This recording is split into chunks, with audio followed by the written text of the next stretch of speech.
all the right movies. Disenfranchised with his place in consumerist society, an unnamed protagonist's world is turned upside down when he meets nihilistic hellraiser Tyler Durden. But Tyler's taste for the anarchic sends everything spiraling out of control. David Fincher's late 20th century tale of masculine emasculation polarised critics and underperformed at the box office. Finding a new home on the burgeoning DVD market, Fight Club is now considered a masterpiece. My name is Luke, and with me are the leaders of Project Mayhem, Westy. Our Great War is a spiritual war. Our Great Depression is our lives. And Matt. Bob had bitch tits. This is All the Right Movies Life, and it's ending 1 minute at a time.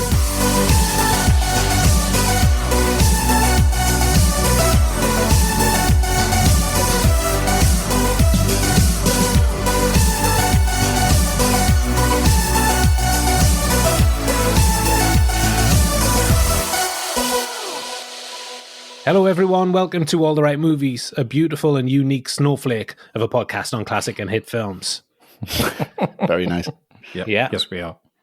Today we're letting the chips fall where they may as we record a podcast about Fight Club. Yes. We're not talking about it. No, we're not. It is a big one, this. It's been on our radar for a number of years and it's finally here. Yeah. Going to be a good one. It is. But before we dive into the depravity, we're going to talk about Patreon for a moment. Okay. Different level of depravity there. Yeah. Some would say better. Yeah. Space monkeys. Every last one of them. We create exclusive content for our biggest fans who support us on Patreon. And if you sign up, you can get access to a brand new podcast every month, exclusive only to ATRM patrons. Yep. You can vote for the films that we talk about, and you can get access to our vast well of podcasts in our podcast archive. We've created over 130 podcasts, roughly, and they're available in their entirety to our Patreon supporters. Exactly. Yes, Were they just that alone, to be fair? Massive. So if you can't get enough of All the Right Movies, please sign up at patreon.com/All the Right Movies. It really helps us out and allows us to continue what we're doing and do more of it. Yes. Much appreciated, everyone. Yes, it really is appreciated, hugely guys. appreciated. Thank you very much. So back to the project. Yeah. His name is Ian West. Why does he want to talk about this film? Try to keep it secret for so long. It's because it has to be done, I think. I mean, we all love Fincher. We know that much. I was 19 when this came out. Can you imagine? And I was just baying Sweet for spot. blood. It's exactly what I wanted. I was listening to loads of Radiohead. I was really miserable. I was sick of fucking everything. And I went to the cinema and I saw this and I was like, What do you mean you were? Yeah, well, still am, to be honest. But this was one of them films that just made sense to me, to my generation. I was like, it had something to say, and it had something to say seriously and with a maturity, and with you had to pay attention to it. It's a very, very serious film. The one way I could turn around to my parents and go, "This is actually what I think," and you have to take it seriously. And It was a voice for me, and from that point, and I really, really loved it for that moment. And then ever since I've watched it, every single time it just gets better and better and better. I cannot pick fault with it, really. I just really adore the film. A lot of people really adore the film. I think it might be one of them films that you either really get or you really don't. You invest in it or you just don't. It's quite a Marmite film, I guess. And there might be a little bit of polarity on the pod today. We shall see. Yes, maybe. I'm firmly in the very, very much enjoy this film. I very, very much enjoy what it's got to say. I love the way it says it. I love pretty much everything about it. Yeah, so I'm very, very excited to talk about it, finally. I know you've been championing it for years as well, Westy. You wanted to talk about it. And I am the opposite. I've never been a fan of the film. I've seen it once or twice beforehand and could never get away with it. Yeah. And try telling that to Westy and not get a disgusted, dismissive response back. Absolutely Disgusted furious. or disgusting. I don't like Fight Club. What? I know, but I think I've been all right with it over the years, to be fair. You've mellowed. Yeah, slightly. It's always been kind of like a gaping hole for me. I've always felt as though I owed myself to watch it more. Fincher's one of my favourite directors. Am I missing something? And I often do this with certain films that we cover on the show. I go in not loving it, and then it winds up being one of my favourites. Right.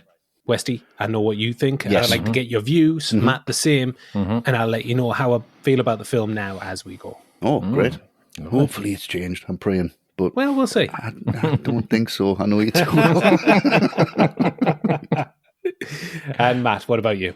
It's just reminiscent of a really great period for film for me, that late 90s era. Yeah, you love it, don't you? I do love it because, I was about 20, I think, when this came out. So, like, anything that was 18, I could go and see the cinema now. Didn't have to, try and sneak in, wait for the video. And, like, at this time, it just seemed like there were so many new voices coming through. People like Paul Thomas Anderson, Spike Jonze, and David Fincher, absolutely part of that. Yeah. And they were cutting through to the mainstream. And it was really exciting to see that happen. And this film in particular, when was the last time a film came out that genuinely felt dangerous? There was a lot of talk back then, is this film pro-fascist? Should it be allowed in cinemas at all? I think it's fair to say a lot of that is extreme overreaction looking back, but all the same, it's a film that demands an opinion.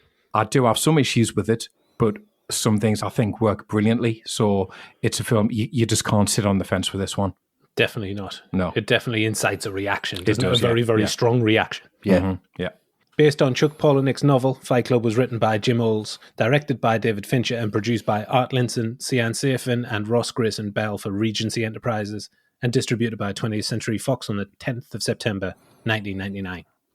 Filmed on location in LA and at soundstages in Century City, it stars Edward Norton as the narrator, Brad Pitt as Tyler Durden, and Helena Bonham Carter as Marla Singer, with great support coming from, unlikely, Meatloaf Yeah. and Wonderful. Jared Leto. Yeah.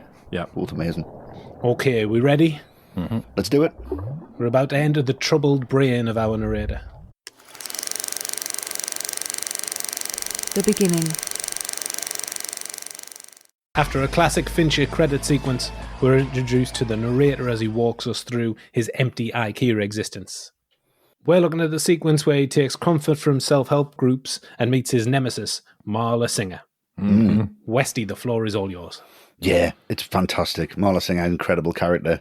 But I'm just going to go to the meeting he has with the doctor when he just doesn't get anything back. That's every doctor's appointment I've had since COVID. I think it's been exactly the same. It's like, You can't have anything. you just need to lighten up, choose some valerian root, and get some good healthy sleep and get some exercise. What the fuck's the matter with you? Stop listening to Radiohead. Exactly, but it's like I can so relate to that. And that doctor's just so fucking sick of his life. He's like, look, if you want to see pain, go to First Methodist Tuesday nights. That's real pain. Like if you want to see something, you realise what we're going through here. And I love that interaction. I think that's really well played and really well done. And I think the self-help groups themselves are, again, something that you have to sit through, something that they're putting you through where you can't escape it. And you have to say, well, you have to experience this. And it's a really hard experience. But really I do is. think that they give a lot of credit to that, a lot of credit to people who run that, and a lot of the pain that everybody goes through. It does wake you up a little bit, and it's very, very sobering, and it is immediately. It's amazingly done by Fincher, I think, to involve that level of reality to an audience at the opening of the film, where you just go, "Oh, well, where's this going then? Yeah. How far are we? What else do we have to experience to get through it? You know, there's a really miserable quote from Palahniuk, who wrote the novel, and he was out of college, he's working a shitty job, unsure of his place in the world, and he was so desperate that he went to church, and in the church they had a given tree. He picked an ornament from it which read, "Take a hospice patient out on a date." So he said, right. You don't have to, Chuck. I know it's in church, but come on. But he said that more often than not the patient would say, "Can you take me to my support group?" He attended the groups as an onlooker, and that's where the seed of Fight Club started. And his woes dissipated because he thought, well, at least I don't have cancer. Which is Jesus Christ. Yeah. If that's a starting point, then okay.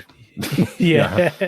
That's where you're getting your comfort from. Yeah, I know, right? The narrator's apartment was based on David Fincher's when he first moved to LA. Yeah. He did this because while he was living there, he was desperate to blow it up.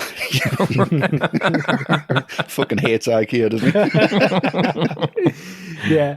He said that what's presented in the film is a stylized version of our IKEA living surroundings. He says there's nothing to kill anymore. There's nothing to fight, nothing to overcome or explore. And in that societal emasculation, this everyman is created. Yeah. Yeah. And I think it's really, really well done as well, the introduction to the character of Tyler Durden. And like the second time you watch the film and you know the twist, which obviously there's spoilers, this is going to be spoiler heavy. If you haven't seen the film, stop now and go and watch it and come back. Exactly. Spoilers right from the top. Exactly. Yeah. So they get them single frames of Tyler Durden coming in. Just them snippets, just them little bits, and you think, have I seen that? Have I seen that? Obviously, it's what he does in the projection room, and that comes back to the characters. But it's really, really well done when you have them little splices and then just them little things, and it makes the film even more enjoyable on repeat viewings when you know what's coming. And it's really nicely done by Fincher, and it's really technically brilliant. Yeah, I totally missed them until obviously doing research, and now they're so obvious. Yeah. There's loads, isn't it? There is, yeah. If you've not noticed, we get 6 shots of Brad Pitt before we're introduced to Tyler Durden. Yeah. And in the first 4, he's just spliced into the scene itself. Yeah. Yeah. And it's a blink and you'll miss it. He's at the photocopier when the narrator's struggling to stay awake. He's at the doctor's, at the support group, when Marla's in the alleyway. And then finally he's in the hotel welcome video. He's on the far right of the screen. He is, yeah. All right. Yeah. And in the airport, he's walking in the other direction to the narrator. Yes. I mean, when he goes to that survivors meeting for testicular cancer, like, Jesus Christ, that's rough. That guy saying how he and his wife would have those like friendly disagreements over like how many children they wanted. Oh, But now she's with some other guy, and but he's happy. She's happy. Should be happy for her. And then he just starts crying. You're like, oh my god, this is the world of Fight Club, isn't it? And One of the extras left that scene. Really? He just got up and left and refused to be paid. He said, I don't want to be part of this. well, I'm not surprised. I mean, it's obviously not funny at all, but there is just that level of pitch black humor in that this is where the narrator was going through his kicks to try and feel something, and it's like that's your first joke. So there's your litmus test for the rest of the film. Like, it's not going to get lighter from here on in. That's your parameter right there. There's your parameter right there. So there we go. Yeah. But what I really love, this is where we meet Bob. I really like Meatloaf in this. Yeah, Bob he's is lovely. well, he's easily the most sympathetic character in the entire film, isn't he? Such a good guy. But the scene plays in one of my nightmare scenarios, which is any type of group meeting where you've got to make a friend. You know, first day at school or a new job induction, find a partner to work with. Like, the pressure is immense because you're, oh God, let me find someone good. Don't leave me with the leftovers. Don't let me pick someone who looks normal, but then turns out to be a weirdo. Bob isn't either one of those things, but still, it's awkward. And you do Yeah, go, but just looking at him, you'd be like, please, not him. Yeah, you would. You would. Yeah. I'd do anything, but not that. Yeah.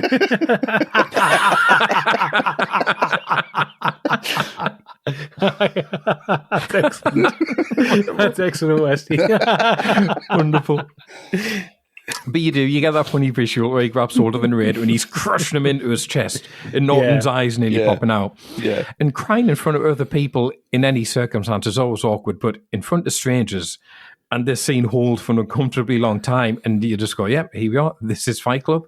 Yeah. So it's a really good intro as to what to expect from this. But the thing about Meatloaf is obviously he was generally known as, a heavy-set guy. He would say that. Big fella. Big fella. But he had actually lost weight by the time they came to film this. So he is actually wearing a fat suit. And do you know what his bitch tits are filled with? Oh, it's birdseed. It's birdseed, yeah. And they weigh 28 pounds each. And Meatloaf said afterwards he felt sorry for big-breasted women after suffering through this. Wow. It was Rob Bottin as well designed it, didn't he? Yes, he did, yeah. That's right, yeah. He did too, in fact, one with and the other without nipples. Batman and Robin. Fincher didn't know if Fox would approve the pointy nipples, so he had a backup just in case, but the pointy nipples won out. Oh, well. Of course it did. Thank God. Look at everything That's else in the film. for you. Imagine that. We'll go light on the nipples. Everything else is fine. No nipples, though. Sledgehammer to the face. No nipples, though. Everything else in the film, pass. No problem at all. Chemical burn, not a problem. No nipples, though. Come on. Charles Dickens wanted to see her nipples then. But this is a Christmas show. Scrooged at the Fight Club. How do we do that? Wonderful. Yeah, and Meatloaf actually needed an oxygen tank between takes when filming the fight scenes because of the extra weight he was carrying, which you can see in the background of one shot. I'm not surprised, though. I mean, it does look like he's pounding stuff around. Yeah. Yeah, I mean, how heavy would that have to be to have to take on additional oxygen? Yeah. Wow, 100. It was 100 pounds in total. I mean, wow. Jesus Christ. Ridiculous. Well, I want to talk about when the narrator's walls come crashing down with an infiltrator to his self-help, a tourist. Yeah. Marla Singer, her introduction is incredible. She's all-powerful in that shot, that slow push in when she's engulfed in smoke coming out of her mouth. Yeah. Wow, it's an incredible shot. Yeah. And I mean, this is outrageous that she joins a group of men suffering from testicular cancer. Norton claims that she has no diseases at all. I would argue against that. Yeah. Yeah, just look at that. Yeah, fair enough. This is cancer, right? Like our first line. Brilliant. Yeah. Really funny later on in the film when Tyler Durden says she needs a wash. Yeah. Yeah. But you kind of you really believe him. Still goes through with it. Yeah. Yeah. You want to finish her off? Oh. I think it's darkly funny when one of the group in the self-help, Chloe, gets up Yeah, oh, yeah. and basically lays it on the table that she'll have sex with anything with a heartbeat. And Norton's description of her is hilarious. She says she's like what Meryl Streep's skeleton would look like if you made it smile and made it walk around being extra nice to everyone. Wow. Yeah. It's when she grabs the mic and it starts feeding back, Lord. It's just them little that's moments. great. It's just that desperation. Yeah. She's got lubricant, animal nitrate. Yeah. Wow. But following on from that Fincher quote that I said before about emasculation, I think the interaction with Marla when they're dividing up the days for the groups is quite telling. Yeah. In the laundromat, Marla's using the Speed Queen washers, and that's exactly what she is. She's a whirlwind of unpredictability. She's stealing blue jeans, which potentially a symbol of masculinity, Yeah. and then selling them at knockoff prices. Flagrant disregard for the symbols of masculinity. She's figuratively and literally got the narrator by the balls in this scene. Yeah. And she's completely in charge, and he doesn't know what to do. And to add to what you were saying, Matt, I think this sequence completely lays down the blackly dark humour that we should expect for the next 2 hours. Yeah. Marla says she doesn't want to take the tuberculosis group because her smoking doesn't go over well. No. What a line. Yeah. If you're on board with the film. Yeah. Yeah. Just a completely bonkers opening. Unlike anything around at the time. I mean, what kind of film is this from this opening? Yeah, exactly. Yeah. And there was a long time when I watched this, and I was actually, is Marla Singer his femininity and is Tyler Durden his masculinity? Does she actually exist in this film? Good question. Good point. Bit that pulls me is the start when she's standing in the traffic and nothing hits her and she just walks backwards and forwards. Yeah. And just the fact that she's selling the jeans and selling the masculinity, says to him he can lend her dress later if he wants to lend it. Yeah, that's right. And just trying to push that kind of feminine side, and he doesn't know where he is. I don't know. No, It's I great. don't know. I love it. Good point, though. Before our next scene, the narrator takes us through a whistle-stop tour of his life on the road. That is until he's hit by a lightning bolt. That is Tyler Durden. Oh, yeah. Matt, over to you. It's another one of those really awkward social interactions, isn't it? Stuck on the plane, somebody rabbiting on, and they just won't shut up. Yeah, awful. Yeah, it's like the scene from Airplane when Robert Hayes is doing it. Knew you'd say that, yeah. You know, It is, yeah, it is. you expect to go back, see that woman's feet just swinging in the air. Like, she's just had enough of him, like, talking about, car insurance. But, yeah, great introduction to Tyler, like, just cutting through the bullshit of everything, like all those safety procedures. How good does he look? Yeah, he looks amazing. Outrageous in every Outrageously scene. good. Yeah. Yeah. I mean, but yeah, those routines, they're not going to save anyone. Oxygen's just going to keep you calm. That's it. As he says, it's the illusion of safety. And when the narrator asks him what he does, and he just says, why? So you can pretend that you're interested again. Yeah. I like how that just cuts through the bullshit, because again, it's another scenario we've all been in, where we've had to strike up a conversation with the stranger, you sat next to them at a wedding or maybe on a plane, and you don't really care what they do for a living, but you feel you've got to ask them. It's terrific. I hate these kind of interactions. I really avoid them at all costs. Yeah, absolutely. It's wasted time. Yeah, it's his reaction to the interaction, though. It's great. So, it's very clever. How's that working out for you? Yeah, I love Being that clever. line. Great. I'll keep it up then. Yeah, It's brilliant. It's brilliant. One of the best lines of the film. I love that one. But then you get the subtle twist in conversation when, he's going on, you don't care about my job, this doesn't matter, that doesn't matter. But you can make napalm from orange juice. Yeah. Just drops it in there. If you're so inclined. If you're so inclined. And that should raise a million red flags about this dude. But Yes. Tyler was so charismatic. He's already captivated the narrator with his first few statements. It's a brilliant introduction to him, and it does end on one of the great questions of our times. When you pass someone, do you give them the ass or the crotch? Good question of etiquette, yeah. Yeah. Absolutely. The eternal question. Yeah, what do you do? Ass every time, I say. Ass. Ass, yeah, ass for me. Yeah. Fair enough. Yeah. Sometimes ass, sometimes cock, Different reactions, different needs. Different needs, different times. Well, I want to touch on that moment when the narrator loses everything that he's worked for. Yeah. Firstly, at the airport, continuing what I said in the previous scene, this moment is intrinsically linked to Marla's emasculation of the narrator because his baggage is being taken away because it was vibrating.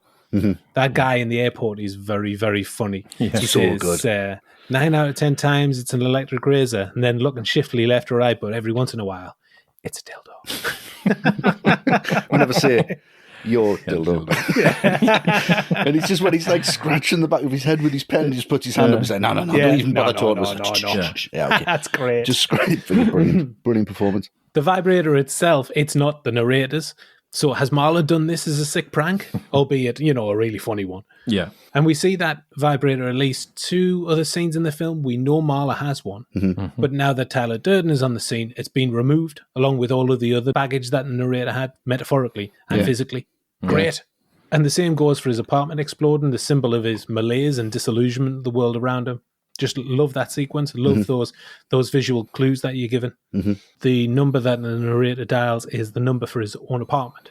And the telephone itself states no incoming calls. Yeah. And then it rings back, doesn't it? Yeah, great. I love Pitt on the other end of that phone when he's just chewing the crisps. Yeah. Who is this? All right, yeah. And he just like turns up out of nowhere. It's great. I think Pitt must have it written in all of his movie contracts that his characters eat prominently. He does it all the time. Yeah, he loves it. It's great from then on because then we're just immediately introduced to Tyler and they're in the bar and then they're just having that lovely back and forth. But that scene in the bar, there was no written dialogue whatsoever, which seems very un-Fincher for me. Yeah. But Fincher gave them a rough outline and there was only 38 takes with no dialogue. I would have thought there'd be 138 takes if there was no dialogue written down. Yeah. So everyone's kind of ad-libbing and riffing, and I think that's all just really good. The things you won't end up owning you, all these, 3 pictures of being you still can't ask and all this kind of stuff. It builds up really, really well and shows that it's just Tyler Durden saying exactly what the narrator wants to hear, because when you know it's him talking to himself and convincing himself that this is the new life you need to live and this is what you need to do and this motivation in which to do it, and he's completely taken him over at this point. You can see, because if I sat at a bar and Brad Pitt looked like that and he was starting to big me up and being like, do this and the thing, do that and follow me and stay at mine, I'll be like, fucking mate, whatever you want. Absolutely sound. Fight Club, Project Mayhem, whatever, I'm selling everything. Let's do it. Let's be pals forever. And that first fight that they have outside, and it's just that bit when he's like, I want you to hit me as hard as you can, is just really iconic. Yeah. And you just think, how freeing is that? I know it's mental to kind of think, well, you just go in a car park with somebody and get the shit kicked out of you. But if you've ever had the shit kicked out of you, it is quite liberating to walk away and you just feel like quite cleansed by it. I don't know, there's just this thing. It's only happened a couple of times to me because of my mouth, obviously, but these things happen. But and Fincher kind of pulled Norton to one side and said, look, just hit him hard, but hit him in the ear and just see what he does. And Pitt didn't have a clue that was going to happen. And you can see Norton does it, and it's a really limp kind of punch to the bottom of his fist. Ooh, you hit me in the fucking ear. It's just great. And you just get that, like, we should do this again sometime. Now I've seen it so many times, I just love it when you get that flashback and he drops the bottle. But that when you get that scene and say, right, we're going to Paper Street, what a fucking shithole that place is. Yeah. So I love it from this moment on. That introduction to Tyler in that bar is so cool. Yeah, awesome. Yeah. Fincher used those 38 takes and he just spliced moments from each take together to get the scene for the film. Yeah, that's right, Right. Amazing. Yeah. And there were a few real blows landed during this, as you might expect. So Norton at one point, he broke his thumb on Pitt's abs. Of course he did. Of course he did. Imagine. I'm not surprised. That's not on his head, not in his skull when he punched him in the stomach, on his stomach. Yeah. Christ. That's amazing. I mean, classic Brad Pitt. That is. I mean, you'd be dining out on that for quite a while, wouldn't you? The rest of your life. Westy, you mentioned the Paper Street address. Paper Street's relevant because it pertains to a street that doesn't exist. Map publishers often include Paper Street as a street that is planned but not in existence yet. Yes. Oh, okay, right. And what a shithole. Yeah. Grimy as hell. Incredible production design. Oh, it's fantastic, outrageous. So with the narrator establishing that I am Jack's colon, he finally begins to establish his place in the world. The director. The director on Fight Club was, of course, David Fincher, an ATRM favourite. Yes. Matt, what do you think of his work on Fight Club?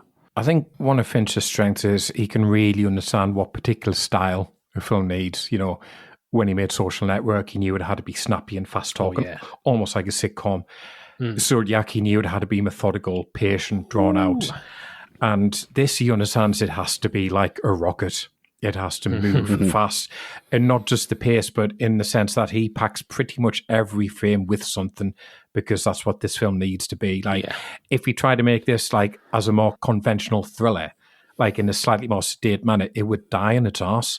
It needs to be something that feels like it's smacking you across the face every 30 seconds with something that grabs your attention, And we've mentioned a lot of them already. So, the split-second insert to Tyler before he actually pees, the slow-mo smoke curling out of Mulder's mouth, At times, the frame literally judders and goes out of focus, Tyler pointing out the cigarettes burns, huge close-ups, cameras pulling themselves out of someone's brain through a gun barrel. I think any other film, that would be intolerable. You'd be thinking, this is so chaotic, this is such an overload of style over substance. But if you're going to layer on so much style, it has to be for a film of this nature, because the film is about chaos. It is about getting seduced by style over substance. And, it's about feeling you're getting pulverized every single minute. And that's what Fincher's doing. So in that sense, it's perfectly judged, because first view and you think, Jesus Christ, that was something.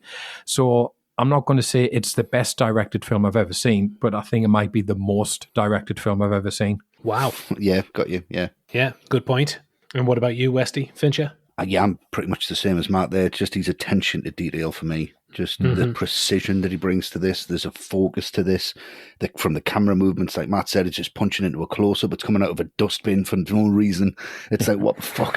Why we're flying around all these different elements of it? And, and even when the narrator's just walking around his flat and it superimposed all the IKEA furniture over the top. Great touch. Incredible touch. Don't need to have that. Not at all. Not at all. He could just be sitting looking through the catalogue, which he is anyway, but you don't need to then have that sequence, which Fincher's like, well, because he respects the substance, he brings the style to the substance. So it's not style over substance, it's style because of the substance. And he really, really understands that. And I think the lighting in this film, some of it is pitch black. The actual Fight Club sections in that basement, some of it is just absolutely pitch black, and he doesn't care. He's like, because that is the substance that I'm trying to get across with style, and it really, really works. And it's a very, very mature technique. It's very mature filmmaking for what could be quite an immature subject. Yeah. Of this masculinity, and we are smashing stuff up, and when we're just creating Project Mayhem, just being dickheads, just to get rid of corporate America, whatever. But it's a very mature take on that, and I think that is definitely down to Fincher. Yeah. I think he does a really good job in visual clues to that huge reveal at the end of the film. One of the most talked about reveals in modern cinema, I suppose. Yeah.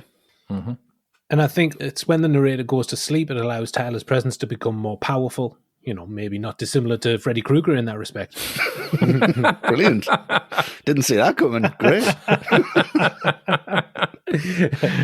And that accounts for this huge progress that Tyler makes in recruiting troops, executing Project Mayhem, all of this stuff. And this is visualized when the narrator has the car crash and he has a gash on his forehead. And when we next see him, he wakes up and the wound is all but gone.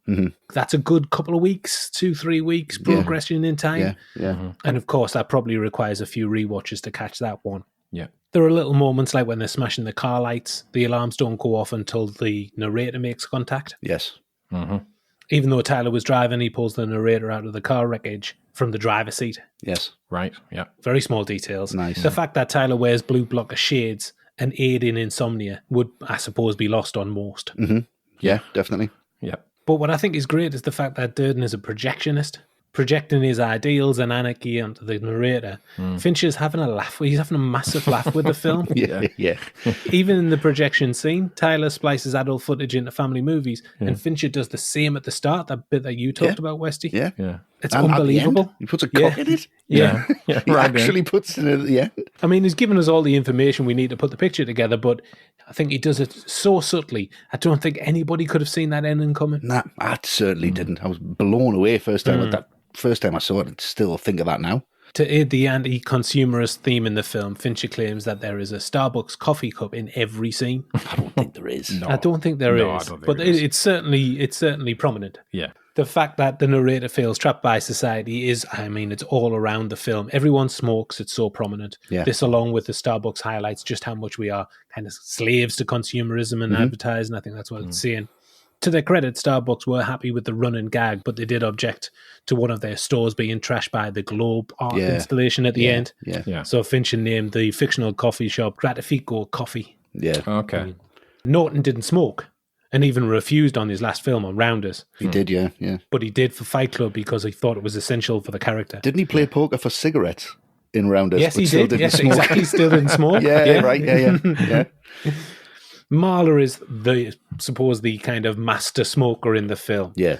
But it did take its toll on Bonham Carter. She said, at the end of the shoot, I gave Finch an x-ray of my lungs. I had to have an x-ray because I got bronchitis. Wow. She said that Fincher got obsessed with smoke and had to float in a particular way. So I was just always sitting there in a cemetery of cigarette butts. Fucking hell. God. I'm not boy, surprised. He doesn't give a shit, does he? No, he couldn't care less. God. I don't know, Fincher was on board pretty much from day one, because as soon as Fox bought the rights to the novel, they actually looked for a director before the writer, which is might be the other way around normally.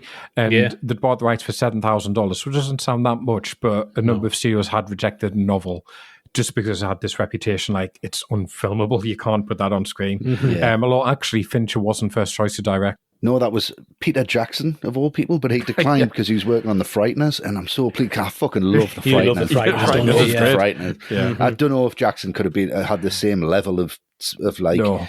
maturity He's too or nice. focus or satire than this. It wouldn't have been the same. I don't think he's cynical enough as much as No, Fincher. not at all. And then when Fincher was approached, he was initially reluctant because of the terrible experience he had on Alien 3, like you mentioned, Luke. I mean, I'm surprised he made anything ever again. So pleased he did, though. And that was also a Fox production. So he had to be convinced, but he did love the novel. He loved the source material. So you can definitely tell that. Like I said about the substance, he understands it. It seems to me that there was a load of novels around this time that were perceived to be unfilmable. American Psycho, Trainspotting, this, and they all got filmed. Yeah, all brilliant as well. All great as well. All great. Whoever's saying that is full of shit. Don't know anything. Fincher, we've mentioned it before, Fincher is famous for doing multiple takes. In total, he shot 1,500 rolls of film over 138-day shoot, 300 scenes, 200 locations. For context, 1,500 rolls of film equate to around 28 miles of film. Wow. Okay, so we're going to wrap up our conversation on David Fincher by asking our first Patreon question. And that's another benefit of signing up to be an All the Right Movies Patreon supporter. You can ask us questions, which we'll answer live on the show. So this one comes from Andrew Edwards. Hello, Andrew. Hello, Andrew. Andrew asks, what do you think Fincher brought to this film that another director could not have done? Oh, yes. And I'm going to go first. For me, it's the use of CGI in the film. Oh, nice. Oh, Right, okay, right. Typical of most Fincher films, really. They're generally rooted in reality and wouldn't seem like they would have any CGI in there or need to have it in there. Yeah. It was used to create the breath for the ice cave sliding penguin scene. Obviously. Yeah. That was actually DiCaprio's from Titanic. I think it was like leftover stock footage and they used it for that. That's exactly right. Yeah.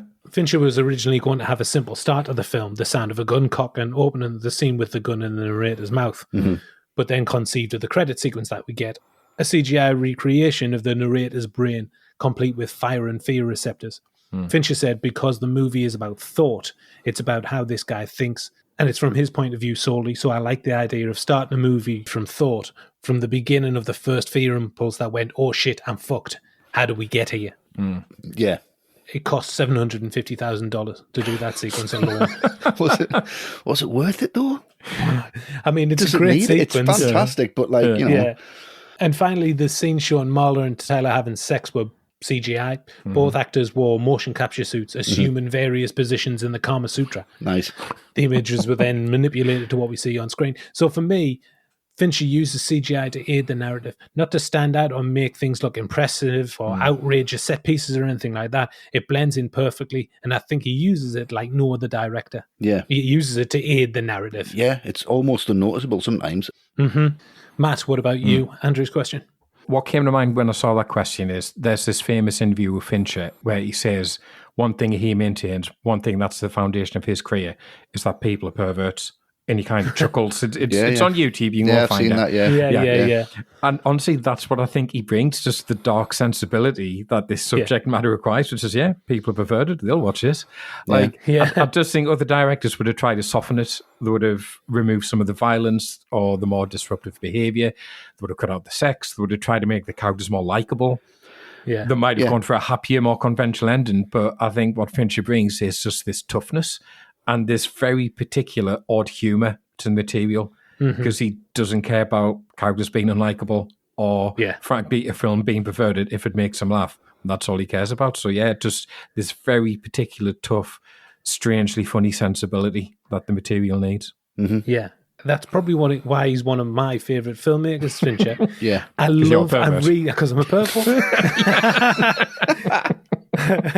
It was me, officer. Red-handed. No, but I like the darkness. I like the exploration of like human interactions, but like with a really dark underbelly. And, you know, everybody has that. It's just we don't necessarily own up to that. And I think Fincher exposes that. I love it. Yeah. Westy, what about you? I think what he brings to it is a bitterness. A bitterness towards Fox and a bitterness towards how he was treated on Alien 3. And it's a fuck you. He brings a fuck you to this whole thing. Yeah, he does. And, you know, should we keep that in? Keep it in. Should we do that? No, do it again. It's not like childish kind of reaction to something. He's not just spitting his dummy out. He's actually turning around and going, nah, this is a real grown-up, mature fuck off. I'm making this, whether you like it or not. And it's gritty, but it's polished at the same time. It's dark, but it makes sense. It's very, very confident. And that's what he brings to it. He brings a real feel and a real confidence to all of the material that I don't think anyone else could have done. And I think this is a complete reaction to the way he was treated on Alien 3. This is his film. Yeah, good point. Very good. I mean, it would be darkly funny if that was the only reason that he took this, knowing it was going to polarize everybody and disgust everybody, and just to piss Fox off. I would love if that was the reason. I just think it's got that in it. It's loaded like that. It is. It's there to say if you want to hear it, but he's also clever enough to kind of hide it. You know, there's not a xenomorph going, slide, which would have been amazing if it was. Like a facehugger in his cave.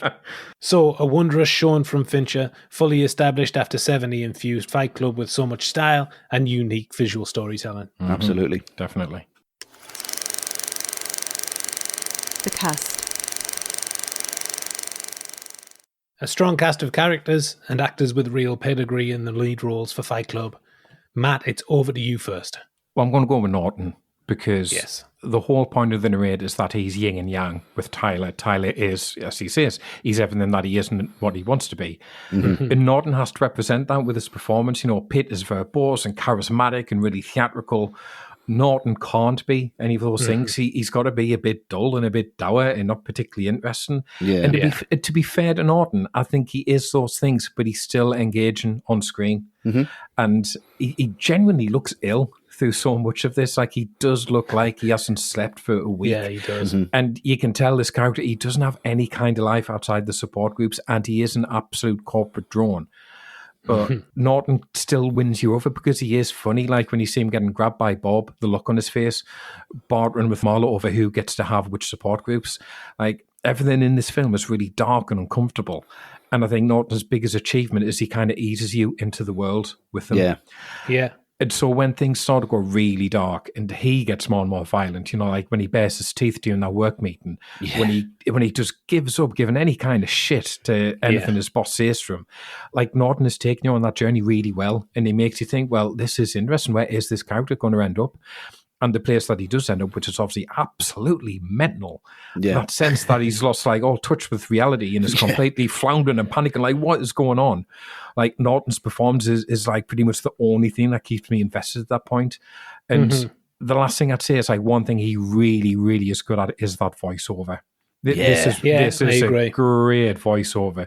The way he sells some of those lines, you know, Marla, the little scratch on the roof of your mouth that would heal if only you could stop tonguing it. It's just like the contempt he gets not tonguing it. Like, brilliant. I really like Norton in this thing. He's excellent. He really sells the twist as well. I mean, it's just the way you going through it with him. His reaction when his apartment's blown up, it's hilarious. It is. If you look at him, he's like wide-eyed and like, what the fuck? And he's just like, doesn't have a clue what's going on. He really sells it. Yeah, he does. Yeah. To visually and subliminally show that the narrator and Tyler are fighting over the same body, both Norton and Pitt had different workout regimes. Oh, that's obvious. You don't say it. Yeah. Norton's goal was to look progressively weaker as the film goes on and Tyler takes hold, and Pitt decided to go the other way. Norton said, Brad got progressively bigger throughout the movie. He bulked up, got a tan and beautiful, while I became Gollum. He lost around 20 pounds for the role as well, Norton. Particularly coming from American History X. Yeah. Yeah, Oh, well, yeah, he's yeah, massive in that. He Huge is, in yeah. that. Yeah. But it really works for the narrative as well. It's like, because Tyler looks amazing by the end of it, and he doesn't want to be him. So it's that eternal struggle of like, an internal struggle of like, do you still not want to look like me? Do you not want to be me? Yeah. Look at us now. Yeah. And he Yeah. looks incredible by the end. So it really works for the story. It does. Yeah. And that scene where the Tyler and the narrator are hitting golf balls, that was not in the shooting script. So Norton and Pitt were hitting balls after downing a few brewskis, having a few beers. So they were a bit nice. pissed. So Fincher was just there and he's like, this looks great. So just roll the camera, and they're actually hitting the catering truck. You see Pitt just laughing. He's like, oh, Yeah. great. I don't even think they know the Great. camera's rolling on that. It's fantastic. I do know, though, at various points, Matt Damon and Sean Penn were both in frame to be the narrator. Yeah. But Fincher had seen The People versus Harvey Flint and just loved Ed Norton in that. And he said, and I think he means this as a compliment, but he said Ed Norton was the plainest actor in Hollywood. I get that. I totally get that. I do get Yeah, that. he's really beige as an actor. You know He is. exactly what you're going to get. Yeah. Even in a Wes Anderson film, he's the most Yeah. beige in there. But I thought it would have been on Primal Fear, because that twist's incredible as well. That's is. true. Yeah. Yeah, it is. Yeah. And then Norton himself, he said, I knew I wanted to be in the movie the minute I heard that we were going to say fuck Martha Stewart. Not a fan. No, obviously not. Okay, so Westy, Yeah. it is over to you, one of the most iconic characters in recent memory. That's me. But I'd like to It's talk Ian about, West. Yeah, I'd like to talk about Brad Pitt. Yeah. He's fantastic in this, isn't he? He's so brilliantly cast. He's having such a good time. And all my notes loves it. here, I've got Brad Pitt, and I've got a section that just says, great hair, great clothes, great neck. That's all Great, it says. Nick, can you? He's phenomenal in it. The speeches that he gives, just the little nods, the nuances to the character. I look like you want to look, and I'm totally different to you in every single way. And that's what people see this film go, yeah, that's exactly who you are. That's exactly what he is. But he's not a dick with it. Like, he's just gracious with it as the performance. He supports Norton. He supports Bonham Carter. He gives people room. He doesn't overtake a scene. He's not pretentious. He's part of it all, and it really works. And you can tell that he gives a shit about doing it right, and he really does do it right. And if you go like, Tyler Durden is one of the most iconic characters in cinema history, and he knows that, and he does it so well. It's easily one of his best performances for me, without a shadow of a doubt. So much charisma. Ridiculous amounts. Yeah. It It was tailor-made for Brad Pitt. It just bleeds out the screen, doesn't it? You just does, yeah. oh God. Outrageous wardrobe that somehow he manages to pull off. Everything he wears, you just go, all right, okay. I'm a fan of that coffee cup bathrobe. It's fantastic. It's fantastic. Even he makes yellow rubber gloves look all right. If I wore nothing but marigolds, I'd be arrested. Quite rightly. Yeah. As well as getting in great nick for the part of Tyler Durden, Brad Pitt visited the dentist to have his front teeth chipped down to give the exterior who's someone who fights a lot. Yeah, it was cap, wasn't it? So he took the cap off so to show it was chipped. Yeah. Brilliant. On top of the mixed martial arts and boxing training the actors went through, both Pitt and Norton learned how to make soap.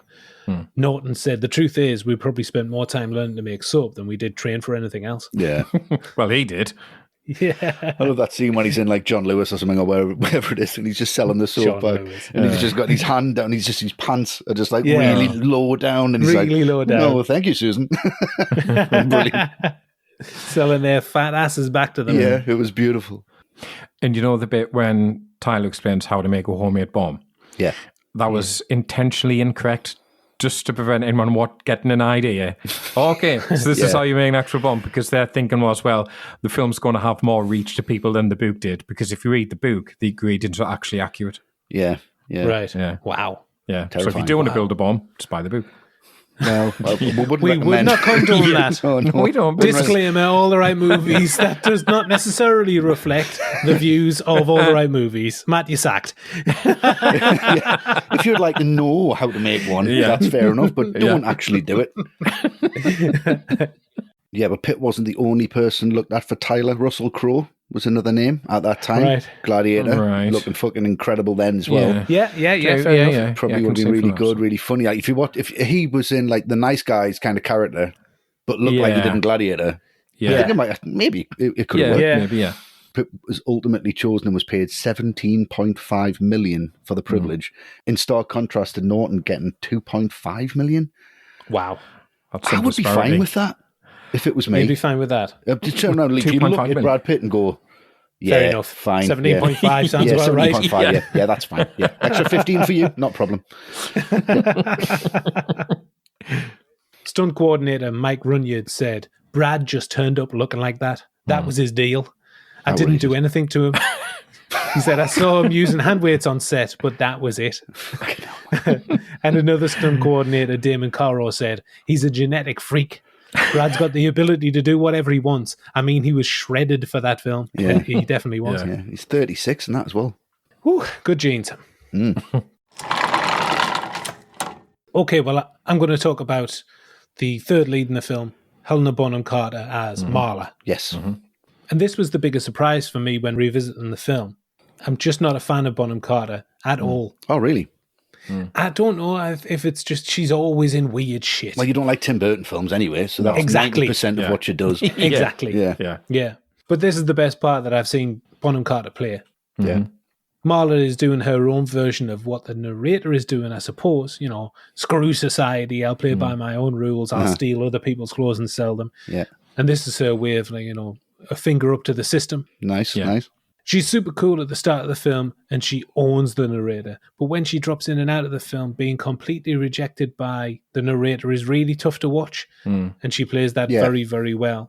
Yeah. I think the fragile Marla that she's hidden away is slowly being coaxed out by Tyler or the narrator's rejection. And the full extent of her pain only becomes really apparent on rewatches. Yeah. But I do have a little problem, is that I don't really like that she becomes subservient to Tyler.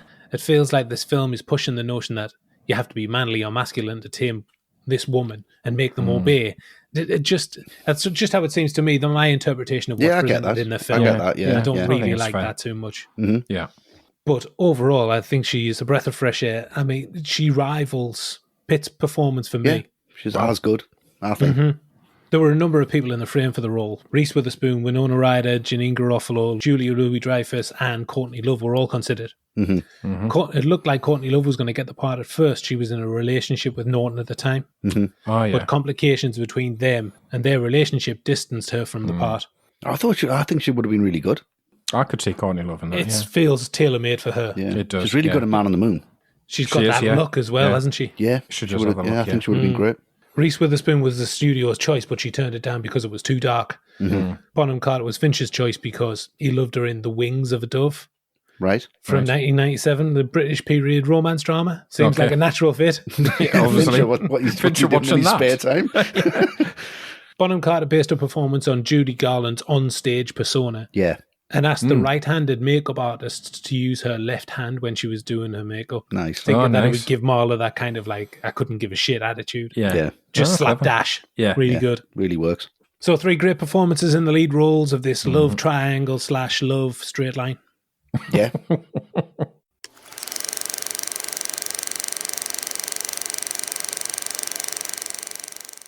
This episode of All the Right Movies is sponsored by BetterHelp. Without a healthy mind, being truly happy and at peace is hard. The good news is therapy works. But what is therapy exactly? It's whatever you want it to be. Maybe you're not feeling motivated right now and would like some tools to help. Or maybe you're feeling insecure in relationships or at work and not dealing well with stress. Whatever you need, it's time to stop being ashamed of normal human struggles and start feeling better because you deserve to be happy. And now you don't have to worry about finding an in-person therapist near you to help. BetterHelp is customized online therapy that offers video, phone, and even live chat sessions with your therapist, so you don't have to see anyone on camera if you don't want to. It's much more affordable than in-person therapy, and you can start communicating with your therapist in under 48 hours. Join the millions of people who are seeing what online therapy is really about. It's always a good time to invest in yourself because you are your greatest asset. And a special offer to all ATRM listeners, you can get 10% off your first month of professional therapy at betterhelp.com/ATRM. That's betterhelp, HELP.com/ATRM. Thanks again to BetterHelp for sponsoring this episode of All the Right Movies. The middle. Before the second act of Fight Club, Tyler and the narrator's relationship blossoms and they establish an underground club and give it a name. Westy, you're up. That sequence where they're just walking in and it's like he's seeing Goodfellas and he's like, I'm just going to do that, but I'm going to make it punk rock and I'm going to make it so much quicker. And it's like the Sex Pistols doing Goodfellas. It's just like boom, da da da da da, and the soundtrack kicks in at just the right point. Like Matt was talking about that voiceover, but that voiceover works here. It was on the tip of everyone's tongue. Tyler and I just gave it a name, and all of them lines are just bang, bang, bang, and then that soundtrack kicks in. And it's just the way the camera moves around to every character. There's mirrors, there's reflections. There's just it's just impeccably done, beautiful. Down the basement, and there we go, and then we get the rules of Fight Club, and it's just. Wonderful. So iconic. It is really iconic. The first rule of Fight Club is you do not talk about Fight Club. Second rule of Fight Club is you do not talk about it. It's like, oh, fucking yes. The first two rules are exactly the same. And it's like, no shirts, no shoes, unless you bob with massive bitch tits. And it's disgusting, so keep your shirt on. But yeah, it's just, it had that really visceral energy to it, and you are like scared of what they're doing, scared of where they're going. You don't really want to be part of it, but you want to watch it. And it's then he says, if it's your first night at Fight Club, you have to fight. You have to fight. Yeah. And you're like, shit, we are here because you walk in behind them. You walk in, Fincher puts you in that space and says, and you just want to watch what's going on. But then he actually makes you fight. He makes you, because you can't avoid it. You are part of it now, and you are in, and you feel that. I remember the first time I watched it going, oh, this is cool. And it's like, no, it's your first night. You have to fight. Oh, shit. Hell. Yeah. I can't just have a little look and see if it's Can for I not me. just check it out? And then just leave if I don't like it. No, I'll pay this week, but maybe not next week. I'll see what the crack is. No, it's free, and you have to get the shit kicked out of you. Okay, amazing, brilliant. I am involved. Wonderful. Love it. And Fincher was inspired by MMA and UFC that was just beginning to build momentum at the end of the century. UFC started in like 1993, I think. Right. And Fincher said it was so raw. You see someone get hit with the palm of somebody else's hand and their nose just moves an inch and a half across the face. And he's like, I'm doing that and I'm putting that on film. And it does have that feel to it. Then when someone's picked up and slammed to the floor, it's that slap. And it's right there. It's the sound design. It's amazing. Throughout the film's amazing. Really visceral, yeah. One bit I've always really, really liked is after the rules are given, after the fights, that's when you sort of get the sense of this thing is spreading. And it's becoming big and it's its own thing. And it shouldn't at all. Like, what is the appeal of all this? There's no you appeal. don't know whether it's a good thing or not. It's spreading like the cancer spreads. Yeah, exactly. Yeah, great. Like zero appeal to like get me face smacked in.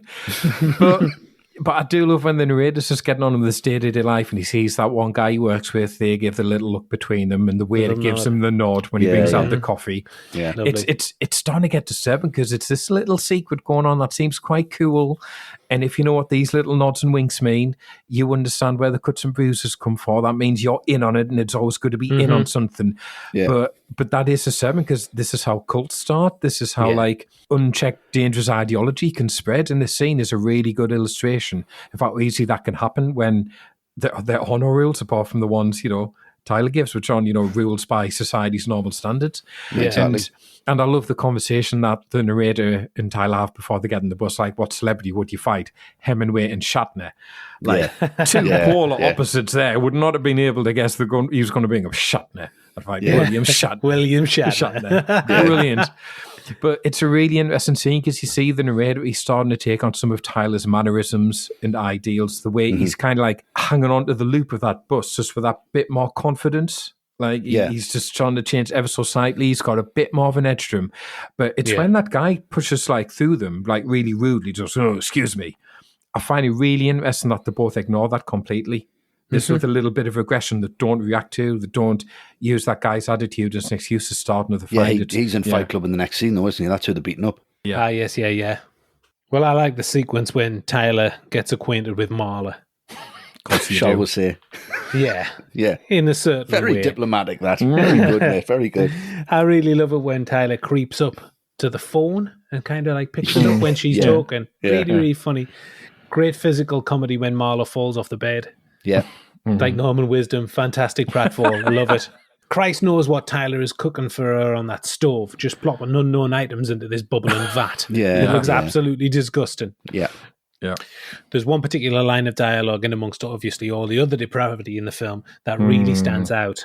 And it's when Marla says, and for the faint of heart, volume down, block your ears, it's relevant because it's in the film. I'm not just being outrageous for the sake of it. No. Fair enough. If we were covering Toy Story, I wouldn't be saying this line. Of course you wouldn't.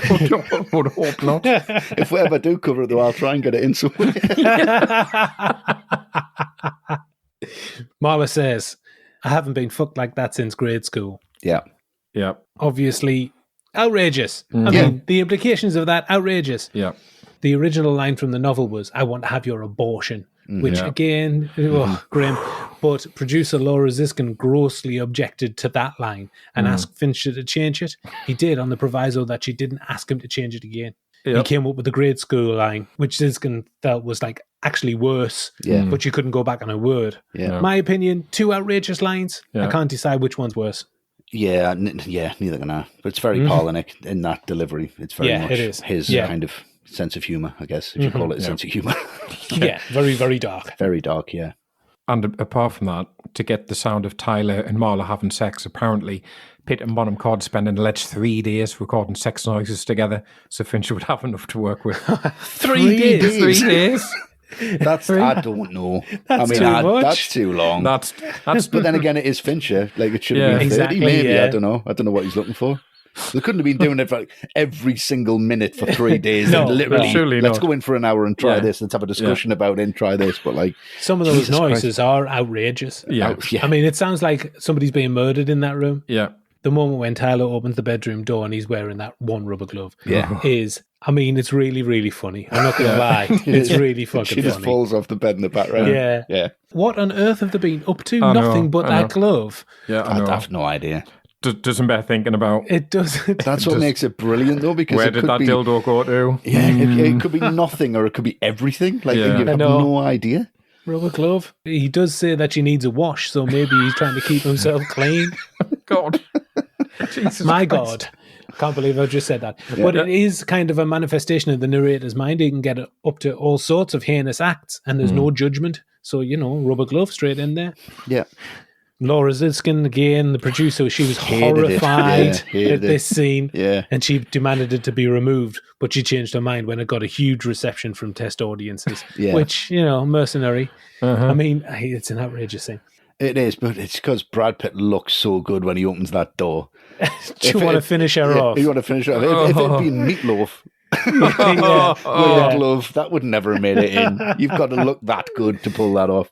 Gives a new meaning to the word meatloaf as well. Brilliant. Ooh. And there are more clues here as well that Tyler and the narrator are one and the same. The sex noises stop when the phone rings and the narrator picks up the phone. Yeah. Yeah. After the sequence, the fellas steal fat to make soap. Disgusting stuff. Yeah. Tyler dishes out his signature chemical burn and Cornelius gets reacquainted with Bob. We're talking about the sequence where Tyler tightens his grip on society, starting with his brush with Lou. Westy, over to you. Oh, this fight sequence. Well, if you call it a fight sequence, it is so savage. And one thing I really hate is like a square-on punch in film. Where it's like straight to the nose, straight to the mouth, like straight on the teeth. And there's two of them here, and you feel it. He's like, and he's like, but it's his performance again. The way he puts his hand, it's so obvious that he puts his hand out to stop the narrator coming in, to stop anyone else coming in. I don't need you. I'm going to be Tyler for this because we need to be Tyler. And he's like, I'll say it again. Oh shit, I lost it. And he's a glutton for punishment, and he loves it, and he just gets the shit kicked. Hello. But then it's when it comes back, and you think Lou's won, and he's made a fool out with Tyler in front of everybody, and he just gets his own back in the way that he gets his own back towards anyone in the whole film. You don't know where I've been. You don't know where I've been, Lou. And he's just, it's all over his face and it's just splashing down. People are then puking up. That lovely cutaway where people are just vomiting into a bin. And you're like, oh, God, this is so fucking gritty and grimy. And they're just like, just use the fucking basement. Just use the fucking basement. You should join our club. Okay. But it's very, very much like where the film, like, it flips at this point. It goes to another level. It goes to another place where you're like, it's getting more violent. It's getting more intense. There's more people involved in this. This isn't just a throwaway between two people. I don't know where else this can go because this is now incredibly like dark. It's incredibly violent, but you are strapped in at this point. and you accept that what you've seen. And Fincher knows that he's doing that. You are part of Fight Club at this point, and you're part of what's going on, and you have to strap in and see where it's going to go from here. Yeah, I mean, it's a grotesque scene, and it leads us to our second question from an ATRM patron. Okay. On the mic, we have Adam Yates. Hello, Adam. Hello, Adam. Hello, Adam. Adam says, I love how Fincher movies almost smell through the screen in terms of creating an immersive and visceral scene. He is number one for Adam. What scenes or movies not made by Fincher have the similar effect for you guys? Right. Great question, Adam. Thank you. Yes. And it's something that has been peppered throughout our podcast for the last 4 years, really. Westy, you mentioned it's something very similar when we talked about Seven. Yeah. All those years back. I 100% agree with Adam, which is one of the reasons that prevents me from coming back to this film too often, to be honest. It makes me feel dirty and grimy and grotty, sick and ill. Texas Chainsaw. And it's absolute credit to Fincher and the production designers because the look of the film is so authentically disgusting. Yeah. For me, the granddaddy of them all is the final scene in Texas Chainsaw Massacre. Yeah. Dinner scene when Sally is strapped to the chair at the dinner table. I think a distinction should be made between films that are just kind of schlocky violence with limbs, eyeballs flying about all over the place. Yeah. And the ones that have like a really grim atmosphere that pervades the screen. Fight Club does the latter, although there's some really disgusting moments. And so does that scene in Texas Chainsaw. It's not violent, really. There's nothing disgusting, really, in the frame, but it's the atmosphere that the scene invokes and the sense that Sally is completely doomed. And the close-up on her eyeballs help with that as well. Yeah. It's the production design as well that really adds to everything. It's everything coming together, not just where the camera's pointed and things flying around. Yeah. Westy, what about you? Yeah, I get a very similar sense from Nicholas Winding Refn films. Bronson springs to mind. Like I can feel that gritty vibe to that. Only God Forgives is very similar. But then earlier films like Papillon with Steve McQueen, when he's locked away, I kind of feel that grimness. Midnight Express is another one. I was just about to say, it's got that real fucking hell, I don't want to watch this again. The first Saw film, I think, has that vibe. Where you can kind of just reach out and touch it. And one that's come up recently that I think hopefully is going to get another sequel is 28 Days Later. And I think that really has that vibe to it. I watched that again the other day and it's really gritty and really fucking comes out of the screen. Yeah, it lives and breathes, doesn't it? Yeah. What about you, Matt? Well, one of the first ones came to mind for me was The Road from a few years ago. Oh, nice. Okay. John Hillcoat, John Hillcoat, which is just, if anyone hasn't seen it, it's basically about the end of the world and it's a father and son trying to find some kind of place where they might find some solace or a bit of a community, and it's so bleak, but it kind of seeps into your bones. I mean, it's a brilliant film, but you get to the end, it's beautiful, but you just want to like wrap yourself in a blanket after to warm yourself up. You just feel the cold coming out the screen. One from a couple of years ago, which I don't know how many people will have seen this, but there was this British horror film called Censor, which was set during the 1980s, and it really evokes, I've seen that, Matt. It really evokes Britain in the 1980s, doesn't it? The kind of rundown. It definitely does. It's Thatcher era. Yeah, when everyone smokes indoors, it was like, you can almost smell like the stale cigarette smoke. Coming off the screen. Thought Censor was great. Everyone should check that out. And just to balance it out, a more positive one, a couple of years ago, I thought Licorice Pizza. I just felt nice. I'd been sunshine. taken That's back LA, into isn't that, it? to the LA sunshine of the 70s. You know, you could smell the dope like in the sweet summer air. It was brilliant. So it really reminded me of Lebowski, actually, that whole vibe. Oh, totally. Definitely, So Licorice Pizza to kind of lighten the mood a little bit. Yeah. Wow. Yeah, very surprising that you wanted to lighten the mood. Not a comment on you, Matt. Fincher said Lurid was definitely one of the things that we wanted to do in Fight Club. And he does it. He does. Of course he does. Thanks very much for your question, Adam. Yes, thank you, mate. Keep them coming, everyone. Matt, what about you in this sequence? It's after this for me, because what Fight Club does really well, montage sequences. It does those brilliantly. Oh, yeah. And so you go in here when Tyler gives everyone that assignment, their homework. Brilliant. Start a fight with a stranger that you then have to lose. Yeah. And it's a really funny scene because most people's natural inclination, if someone tries to start a fight with you, is run off. Like, someone tries to start a fight, well, I'm just going to get out of there, obviously. Yeah. And so it is probably just the most out-and-out funniest scene in the film, particularly the guy trying to get the priest into the fight. That's so good. Like, he's trying to be so polite. Like, excuse me, you sprayed me with your water. like as if he's going to get an apology out of him. Yeah. Like, just run away, don't get involved. But, people say it's the ones you don't expect, and it's great that it's the priests of all people who can turn to violence the easiest. And Brilliant. He says sorry, doesn't he? And then runs away. yeah, but it's when he knocks the Bible to the ground and then spears the Bible. Yeah. Like, it's really petty. It's really petty, but really funny. If you look as well, the camera could completely vibrate. It shakes. His cameraman was laughing, wasn't he? Pissing himself. Yeah. That's hilarious. Yeah, Great. yeah, really funny. Like the car salesman as well. He gets sent on his arse, and that shoe goes flying in the air. That's brilliant. That wonderful stuff. Brilliant. And then this idea of homework assignments of feet and the other montage sequence I love, which is all those moments of, like, I suppose civil disobedience is the best way of describing when, wiping the videotapes in Blockbuster, feeding pigeons laxatives so they'll shit all over like the corporate cars the next morning. Yeah. In those headlines you see Taylor snipping out, monkeys have been shaved, performance artists molested. It's not necessarily life and death stuff. Feces catapult, I believe, at Feces one point. catapult, yeah. It's just the inconvenience of it. It's not going to kill anyone, but it feels subversive, and it's that line: is this actually hurting someone, or is it still okay to laugh at this because it is quite funny? Yeah. I like the really shocking scene where the narrator becomes Jack smirking revenge, and he takes it out on his boss. Oof. Oh yeah. At first, when he clenches his fist, you think the boss is done for. But even more shocking than that, he beats himself up to a bloody pulp. And it's such a brutal scene. The effects work is great, again, Rob Bottin.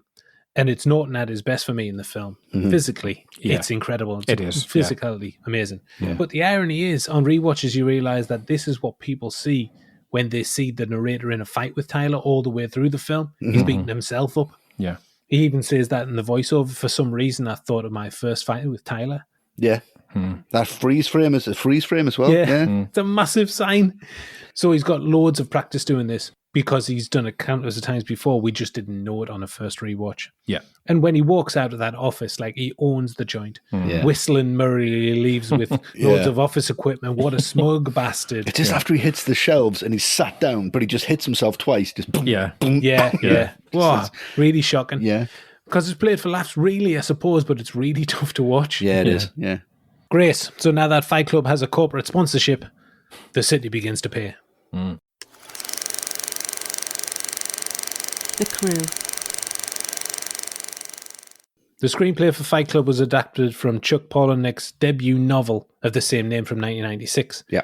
It was adapted by an unfamiliar name in the world of screenwriting, Jim Olds. It was his debut writing credit, and he only has one other to his name, and that is Jumper from 2008. Right. Okay. Unusual. So, thoughts on the screenplay, and I'll take her away. I think it's a smart bit of writing, but to a point for me. Right. Bound by societal conventions, the narrator subconsciously strips away everything that is holding him down and making him unfulfilled. It talks about alienation, conformity, emasculation, wild consumerism, fear, rage, toxic masculinity. Yeah. And that masculinity is relied on very heavily. To go back to what Fincher said about human nature being hunter-gatherers, which has been stripped away, the narrator reverts to the most barbaric of activity to make him feel alive. Yeah. Sometimes I think it's a little juvenile because these are very big, broad themes without too much nuance. I think there's just too much in there going on to delve too deeply into all of the themes for me. Right, okay. And what it does to tackle these perceived issues is quite childish for me. Nothing permanent, just Neanderthal replacement for the narrator's empty soul. And, you know, I get it. It just doesn't really work for me. I still don't really know what the point of the film is. What is it trying to say? But of course, that's completely subjective. Like you said at the top, Westy, you either love it or you hate it. Yeah, yeah. And it just doesn't work for me on this level. Right, okay. I also think that the film was completely misinterpreted by macho blokes who wanted to start fight clubs and look like Brad Pitt because it looked cool. Yeah. And I remember people in our circle talking about fight clubs, absolutely wanting to start fight clubs, absolute clowns. Yeah, ridiculous.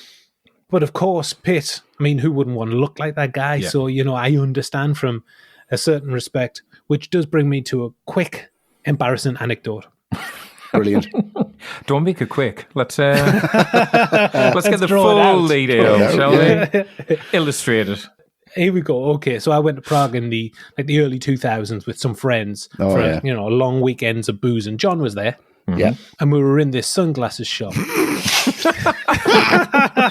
And that's the course end you of the were. story. I know the story. I know this. I tried on some red lens glasses.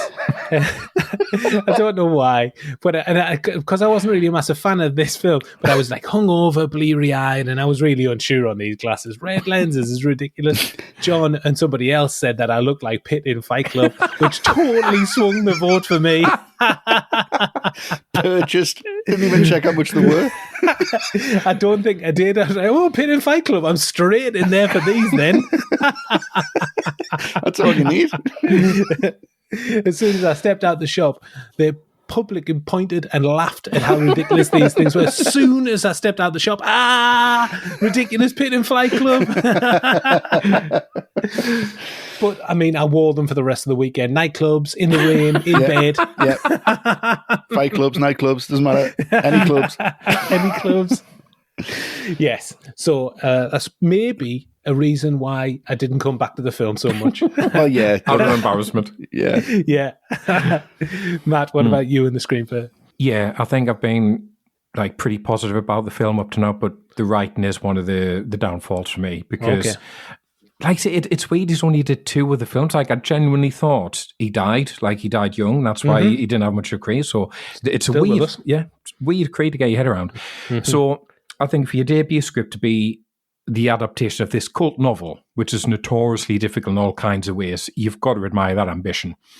But I think the ambition has got the better of him. And when it works, I think it only works on the surface level, because the issue I have is I just don't find it as clever or profound as it thinks it is. Because one thing I'd say about Fight Club is, for better or worse, it does have a sense of a film that thinks quite a lot of itself and thinks it's pretty edgy. And I think part of that's where you said the way that some people have misinterpreted it and kind of latched on like the Andrew Tates of this world, I imagine. Yeah, I was thinking that, yeah. Would be, Fight Club's my favourite film. Yeah. If it is edgy, and there is some edginess to it, it's how Fincher presents it on screen, because I think scratch the surface, and I just don't think there's much underneath to get excited about one way or another.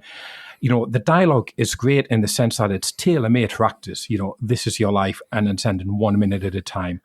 Coming out the mouth of Pitt, that's amazing. Of course. But, you know, it's very shallow. And, you know when you go around someone's house and they've got live, laugh, love stenciled on the wall. Fight Club is Can't stand that. I know, Fight Club is like that, but for goths, some of the dialogue in this. You think that's made with being stenciled on a wall. It is this opinion that Fight Club is this great satire on society, and I just think, is it though? Like, the things you want to end up on you, I don't dispute that at all. Not saying it's false, but I just don't think that's a particularly satirical or profound point. I don't think it's anything new, is it? No, it's not. You know, possessions don't amount much. Well, yeah. You know, I think I've known that forever. Didn't need Fight Club to come along and tell me that. So I don't find it as thought-provoking or as profound or deep as a lot of people do. And I think there's this conflict of the heart of the film where so much of the film is saying, don't let your life get distracted by big, shiny, consumerist things. But at the same time, Fight Club is a big, shiny, consumerist thing. And it's not to say a film can't be both. It's not to say it can't hold itself up as the thing it's satirizing. But I think the writing has to be much smarter to be able to do that. And I just don't think the writing here is that smart. So, like I say, credit where credit's due. It's an ambitious attempt. I love the dialogue. I just think it's quite hollow underneath all that really memorable dialogue. Yeah, it's a good duality there, Matt, because it's not as if it's like a Jim Jarmusch or a Andy Warhol film. No. It's a big budget Fox film. Yeah. Massive corporation. Yeah, exactly. You know, Brad Pitt looking amazing. Yeah, exactly. Okay, Westy, you've remained silent to your credit. Over to you. What are your thoughts on the writing? Hold on. Let's just get my head around. No, hold on a second. I'm just getting my head around the. Okay. Right. Okay. Yeah. I totally appreciate your points.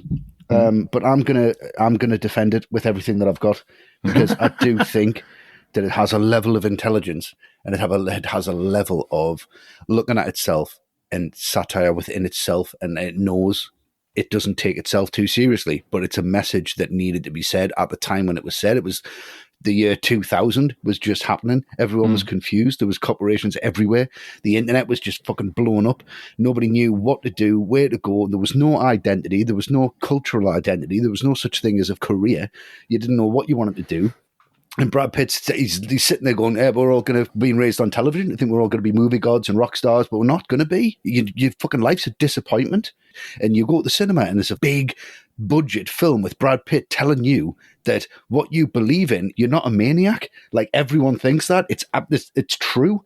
It's actually happening in front of you. And what it's trying to say and what it's trying to do is bring down everything that is a problem. I love Palahniuk's book. I love a lot of Palahniuk's books. I love his writing. And he's not mature, but he's not immature in what he's trying to say. What he's trying to do, he's trying to do it with a kind of a boyish charm, I guess. And how do you want us to be? How literate do you want us to be? Do I have to be Jim Jarmusch then? I have to shoot it in black and white and spend 20 grand on it just for you to take it fucking seriously. That's aimed at me then. No, but that's the point of Fight. It's aimed at both of you. But that's the point of Fight Club, is that it's a big budget and it fucks itself over by talking about itself in a parody of itself. That's why it's so good. That's why it's so successful. That's why Fincher totally understands. Yeah, the writing is immature, but Fincher brings the maturity to it and nails it. Absolutely nails it. This says everything I think that Fincher I wanted does. Yeah, to say. I agree. Yeah, I agree with that. So for me, I'm not going to say that the writing's bad. It's impossible to translate everything in that novel for it to make sense. And yeah, it does seem hollow and it does seem light in some of the things that they're trying to touch on. But I think for the things that they're really trying to get across, they really get that across. And it works for me, and I'll celebrate it every day of the week. Hey, that's your opinion, Westy. Thank you, bro. Yep. The writer of the novel, Chuck Palahniuk, was inspired to write the book based on a few different experiences. You mentioned one at the top about going to church, Westy. Yep. There was another occasion when he was going camping with his friends and he went to a nearby tent and asked the guys to turn the noise down. They were being particularly noisy. And he promptly got beaten to a pulp. Yeah, they kicked the shit out of him, right? And he didn't go back to work after that. And he went back to work, right, and he was astounded to find that nobody asked him about his mangled face. Yeah. He said, I realised that if you look bad enough, people would not want to know what you did in your spare time. Yeah. I mean, I'd say you both need to read the novel, but I know that's fallen on deaf ears. It's absolutely fucking pointless to even approach That's that. not going to happen for me. Matt might. Matt, if you read it and then just let us know what you think, because the depth that it goes to, like, I'm sure it is. I'm sure it is in the book. Works. Yeah. If you just let me know, bullet points. Yeah. The one page, Matt. Something like that. Yeah. And finally, Palahniuk's chronic insomnia helped shape some of the ideas of the novel as well. So he's poured a lot into it. Yeah.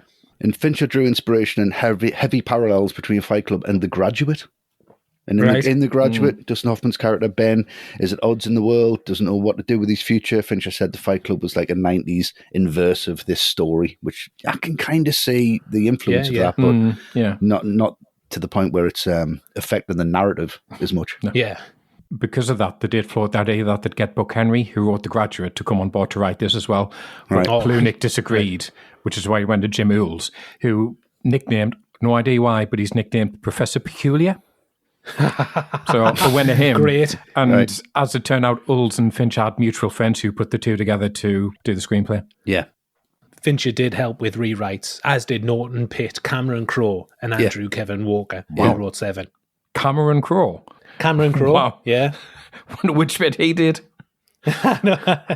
Detective Andrew, Detective Kevin, and Detective Walker are the 3 policemen, right, which are named after Andrew Kevin Walker, Yeah. The original screenplay didn't include a voiceover. Fincher said that it needed a voiceover to make it funny.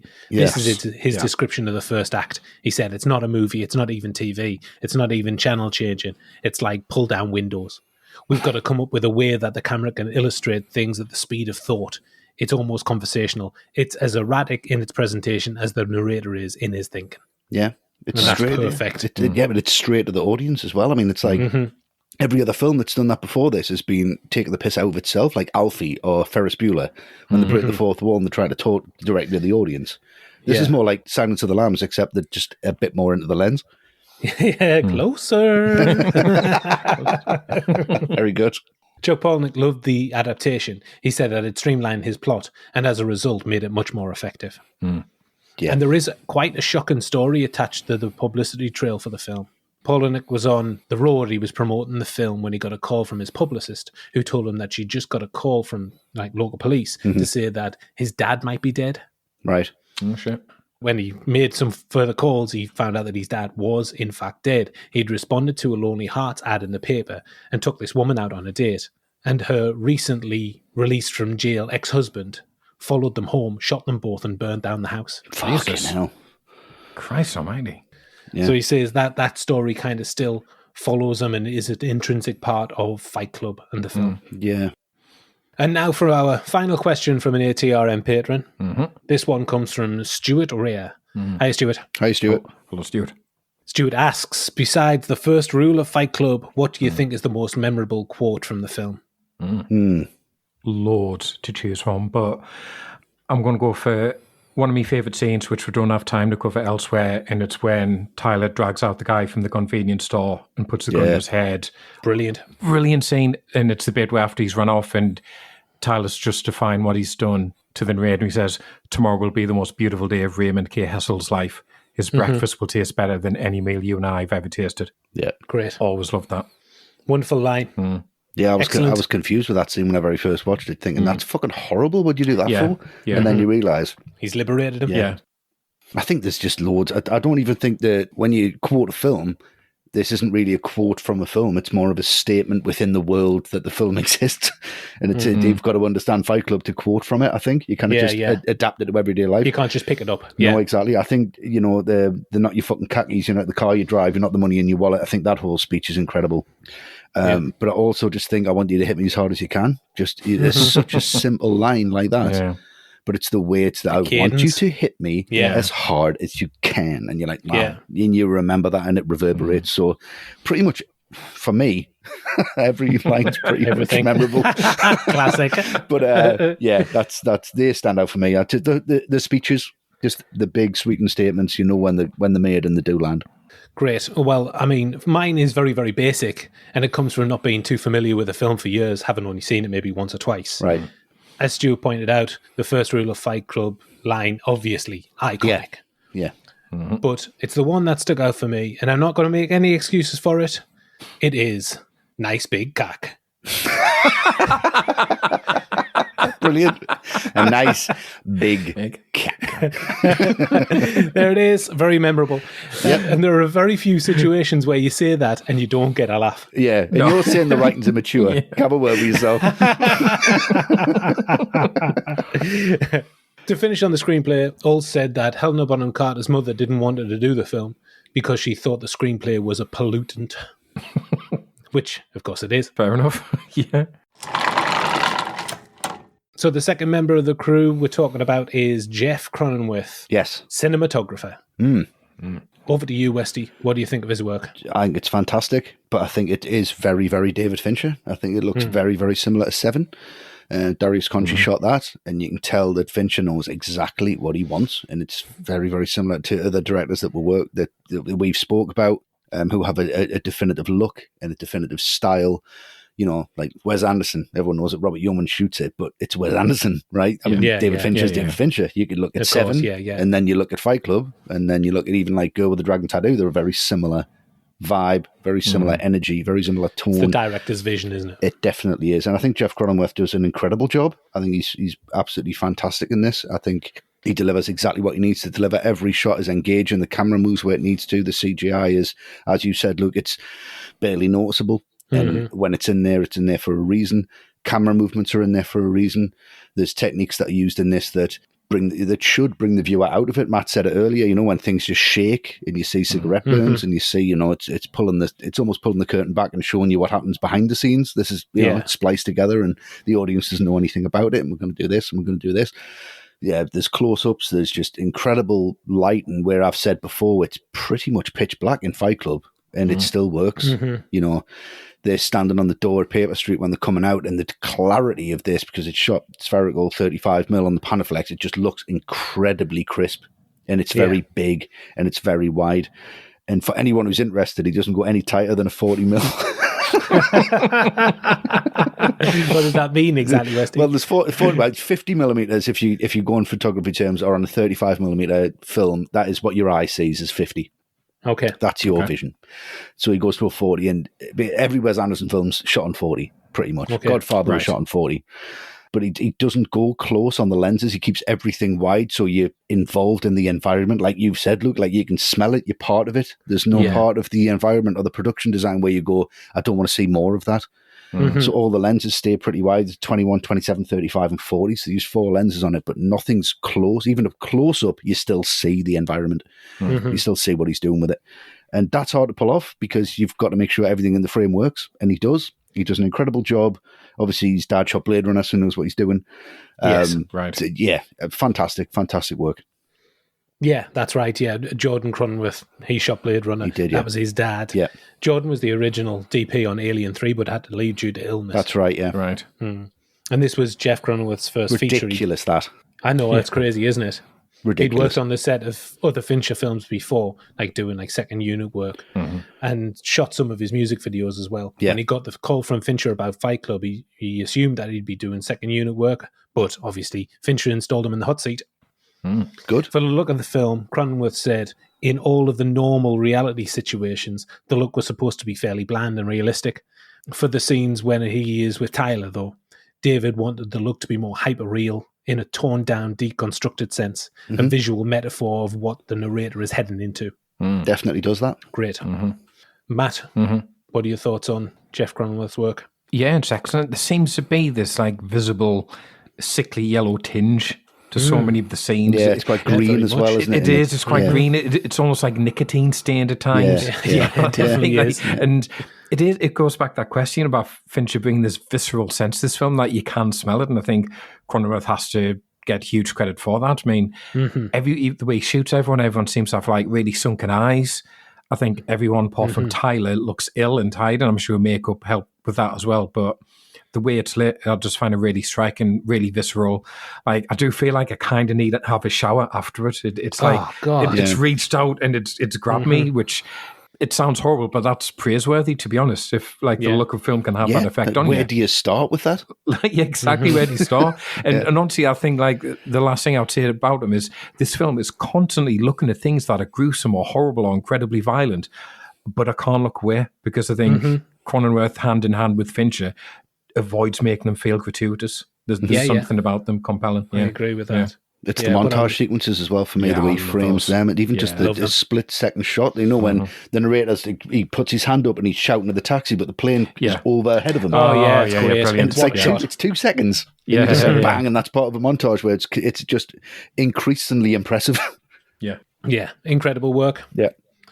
So excellent crew work bringing Fincher's vision to the screen. The writing and cinematography stand out, but we should also give a nod to the Oscar-nominated sound editing by Ren Kleiss. Oh, yeah.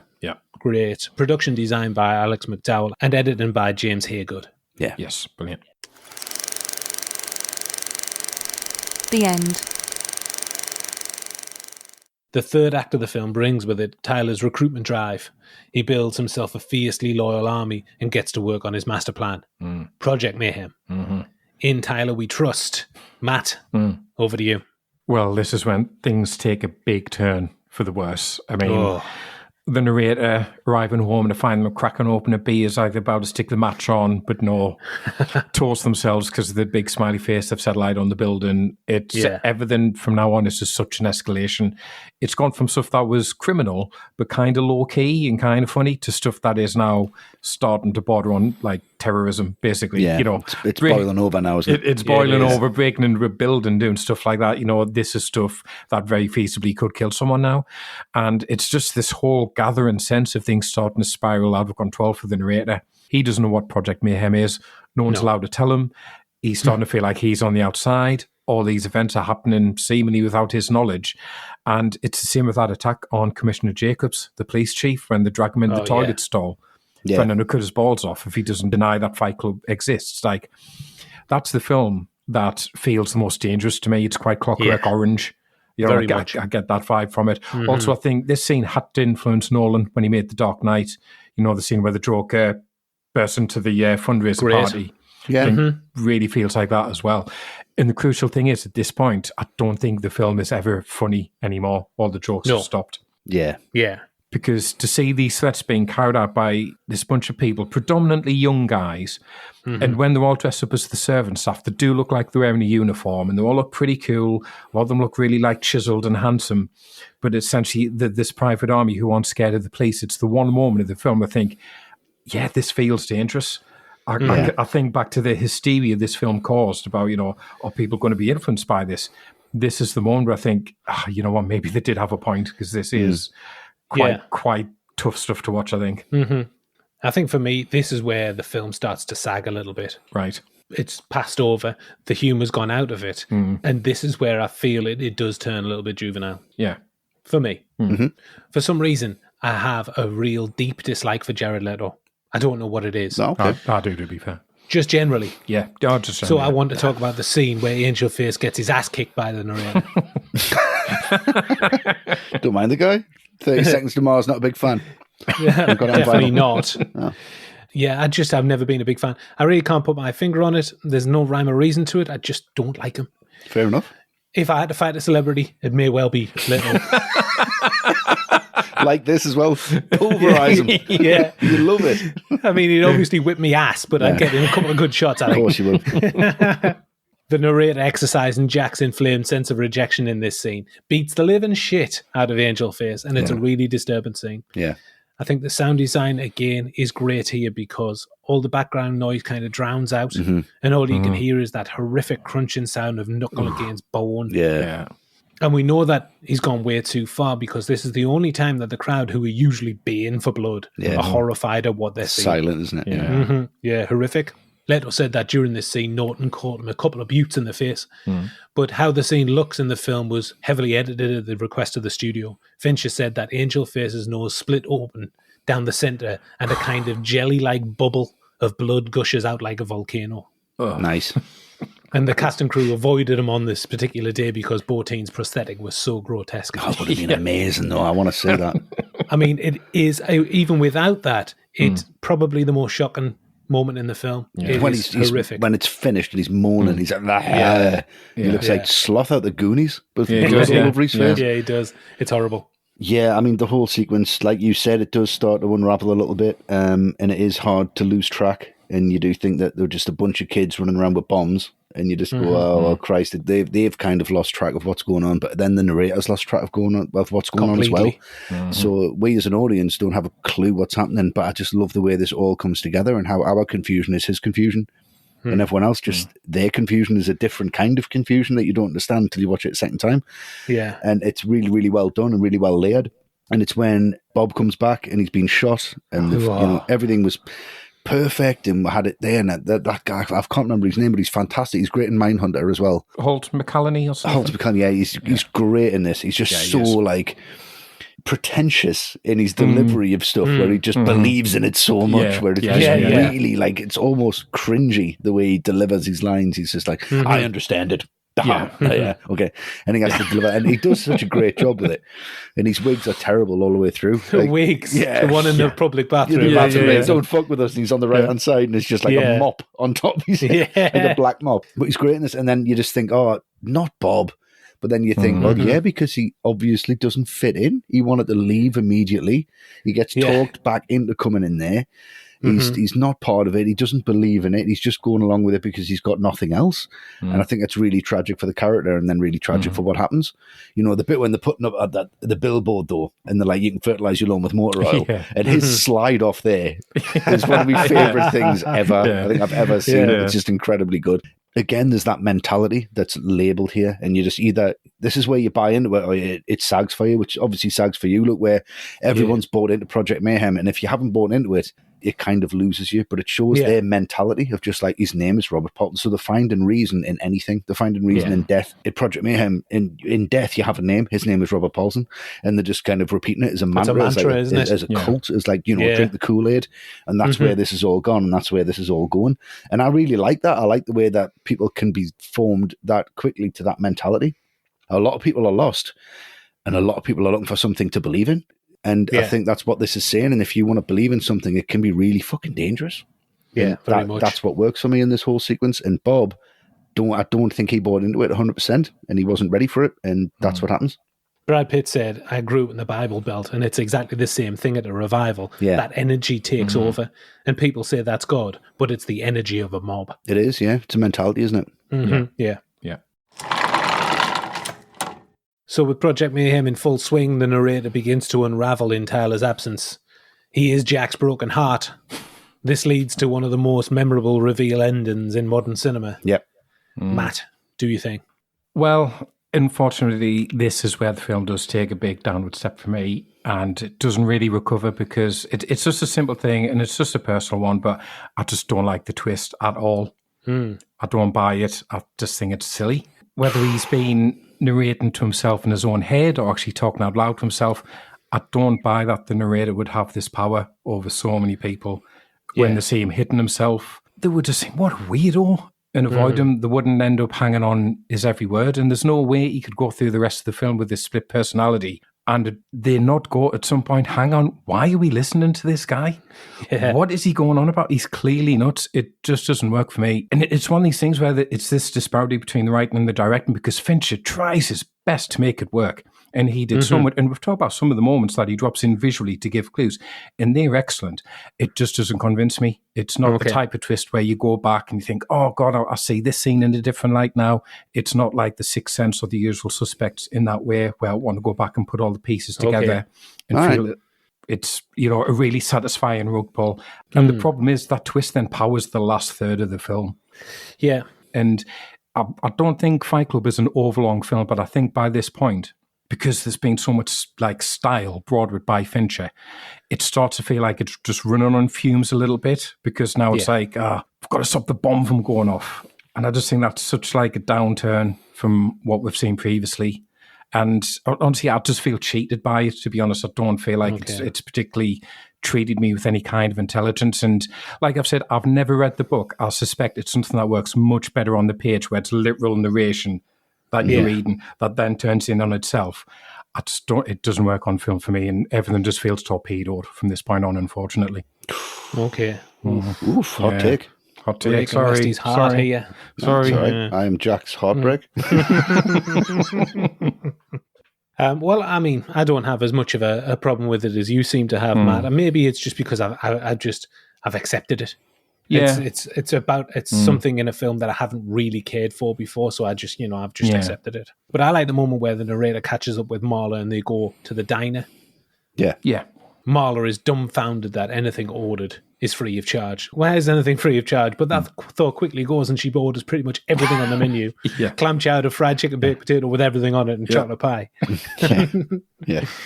Disgustingly funny when he requests clean food. And he's recommended against the clam chowder. Yeah. Oh my. Yeah, you can just imagine, can't you? Yeah.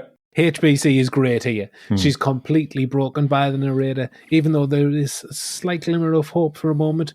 Even her, who has nothing in the world, has reached her end with the narrator here. Yeah. And her dialogue is great. She's not giving the money back because she considered it asshole tax. Yeah. That's great. And her payoff line is amazing, because you think it's going to be something sweet and sentimental when she gets on that bus. But no, Tyler, you're the worst thing that's ever happened to me. Amazing. Yeah. It's great. And just a quick mention, when the narrator makes it out of the police station intact, he's trying to be Tyler Durden, but he just can't manage it. When he pulls the gun, he says, the first person that comes out of this door gets a lead salad. Yeah. All right. That's great. Yeah. Oh, okay. Westy, you going to bring it home? Yeah. I mean, it really worked for me. I think because I'd seen it and I hadn't seen much like it, and I didn't see it coming, and I was completely enthralled in the film, and I'd seen it in the cinema when it first came out, and I was like, fuck, I didn't see that coming. I can't believe Norton being that character when you see the flashbacks, when you see him in Fight Club, when he's doing the pit stuff, when he's standing there with his arms folded and he's delivering the same lines. You can kind of see it, but it's that bit in the hotel room where they're sat opposite each other, and Pitt actually goes, come on, you know, and you as an audience, you go, oh shit, and you're like, yeah, that's right. Yeah. And you go, that's a great way to reveal a twist, and I love that.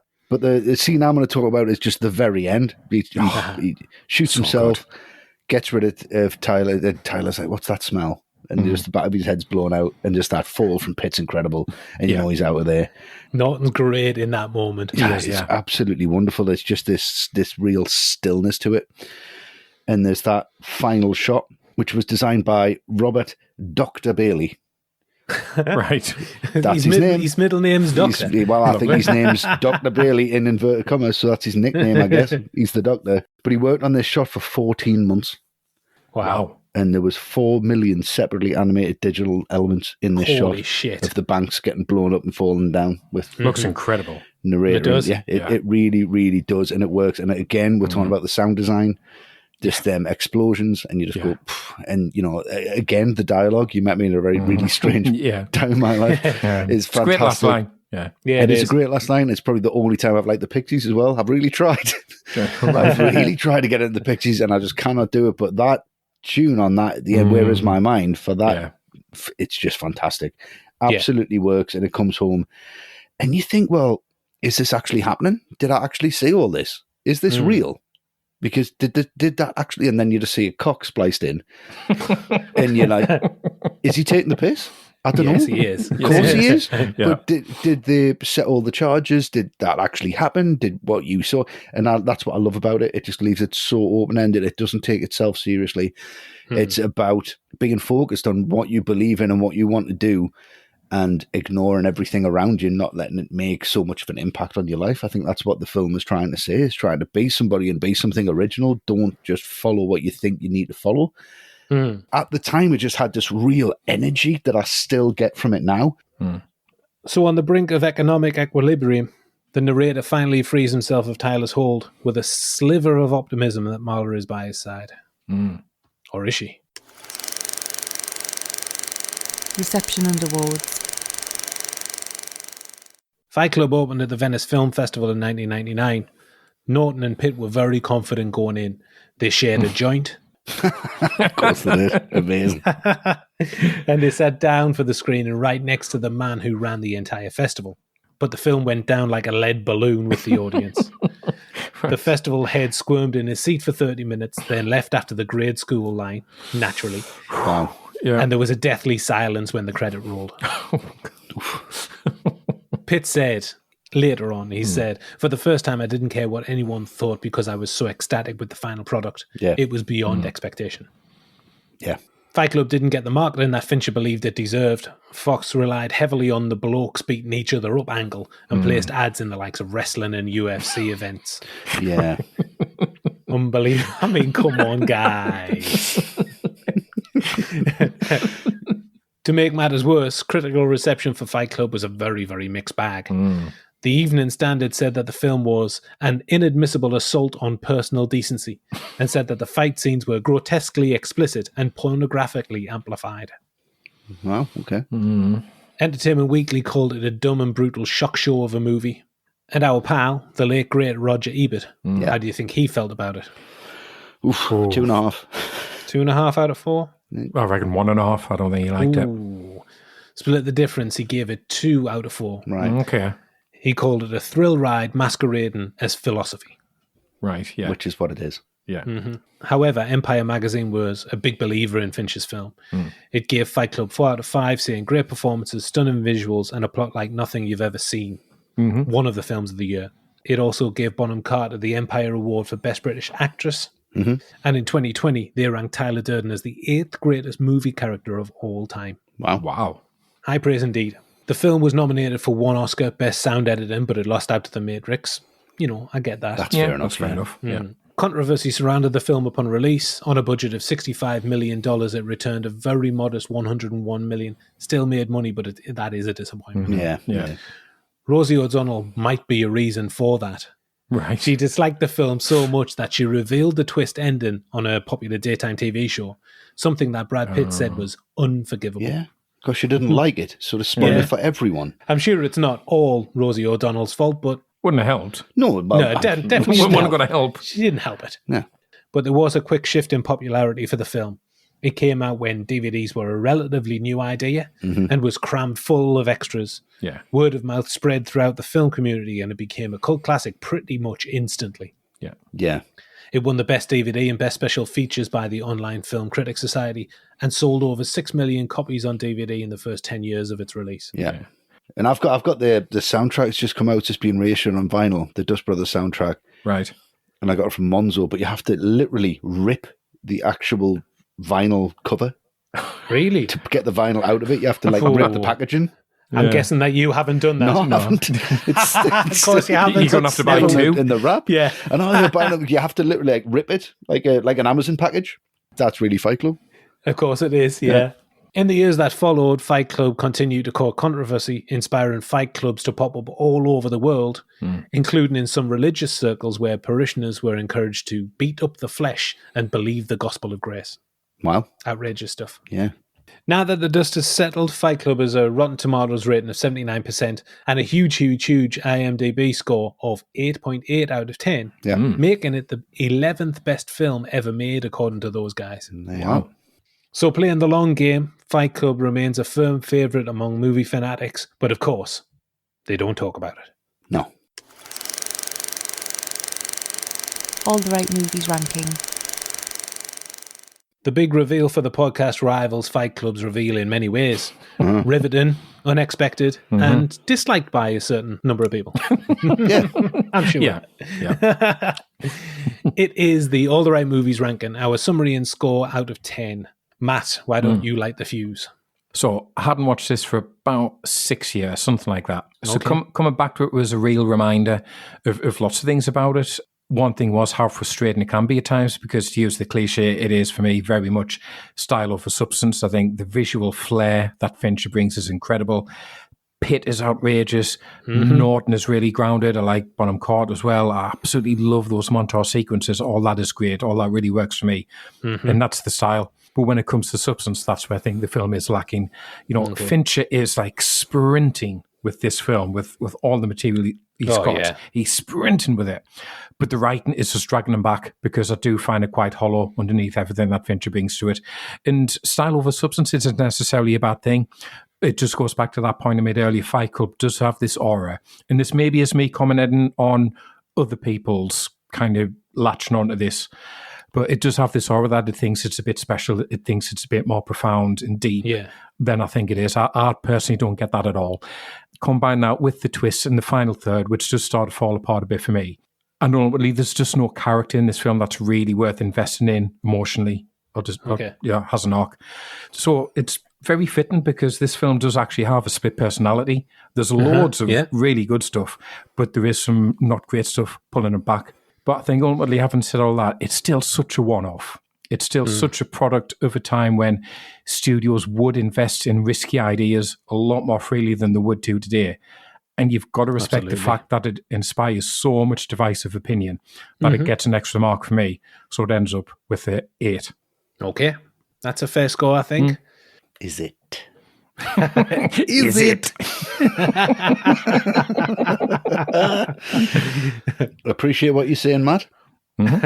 Wonderful. Fundamentally disagree. Yeah. No, but that's absolutely fine. It's a special film for me. It hit me at the right time. It made us believe in cinema. It made us believe in what I was seeing on the screen was just something that I could completely relate to, and something that I felt really happy with. It was a voice that I needed. Very similar to music that I was listening to at the time, very similar to music I'm listening to now. But I don't really think I've seen a film since then that I've been moved to the point where, like, Jesus Christ, this makes sense, and I'm so happy that it exists. To me, it is special. To me, it is profound. To me, it does say them things. I am completely devoid and completely disengaged with anyone who thinks that this is a good idea to pursue this in a way that is something that you should focus your life or how you should be. But I think for me to go, you know, it makes sense. Don't worry about it. Don't worry so much, because we're all caught in the machine. We're all going to work in the morning. Have I got to do this? Am I losing my mind? No, you're not. And this is the film where you go, you're not fucking losing your mind. You're not crazy. Everyone feels the same as you do. And I got a clarity from it, and I got a calm from it. And I got an incredible look into a filmmaker in David Fincher, and how technically beautiful this is, and how technically perfect this is. And Definitely agree with that. How it looks, how it sounds, how it plays out, how it's edited, how it's acted. It's not a second-grade film at all. It is, for me, a masterclass in all of them things. And at the same time, it had a subject matter that isn't for everyone, but it definitely was for me when I saw it. And it still resonates with me now. And I don't really... The beautiful thing about this film is I don't need to defend it. It works for me. And I'm absolutely fine if nobody else likes it. And I think Pitt and Norton were the same. We're going to have a joint before we watch it, because we know it works for us. And it really works for me. And it does on every level. So I'm doing this for everyone who really appreciates the film. Everyone who saw this when it came out. Everyone who is a Fight Club aficionado without being a Fight Club aficionado. So it's 10 on 10 for me. Wow. Wow. Pow. 10. Just like that. Yeah. Okay. Well, I said at the start, I didn't love the film for years. And I'm pretty much still in the same place, to be honest. Okay. I thought you would be. Yeah. 3 hours, you haven't changed your expression at all. No. Grimace for 3 hours.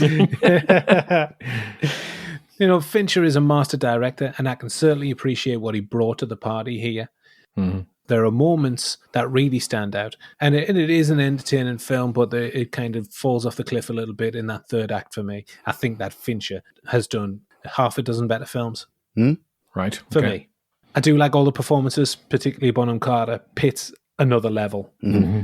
But I'm not motivated to keep up with the film. It leaves me feeling dirty, and I don't want to revisit this world too many times. Right. For me, it feels a little soulless and just lacking some heart for me. And I think it outstays its welcome by 19 minutes. Keep it under that 2-hour mark. That was so precise. It was precise. Just round it up. Okay. But I can't deny its cultural impact and obviously the craft on show, behind the scenes, the crew work, like I've said, incredible stuff. So I'm going to give it a 7.5 out of 10. Wow. Okay. Yes, there it is, Westy. But that isn't the final score for the film. We have opened the voting on Twitter for our fourth score for Fight Club. I'll get to the score in a moment, but first some comments. Okay. Should be fun. Yep. Naturally, we got a shitload of comments saying that people would vote for it. You know, I'd vote for this, but of course, I'm obeying the first rule of Fight Club. You can swallow a pint of blood before you get sick.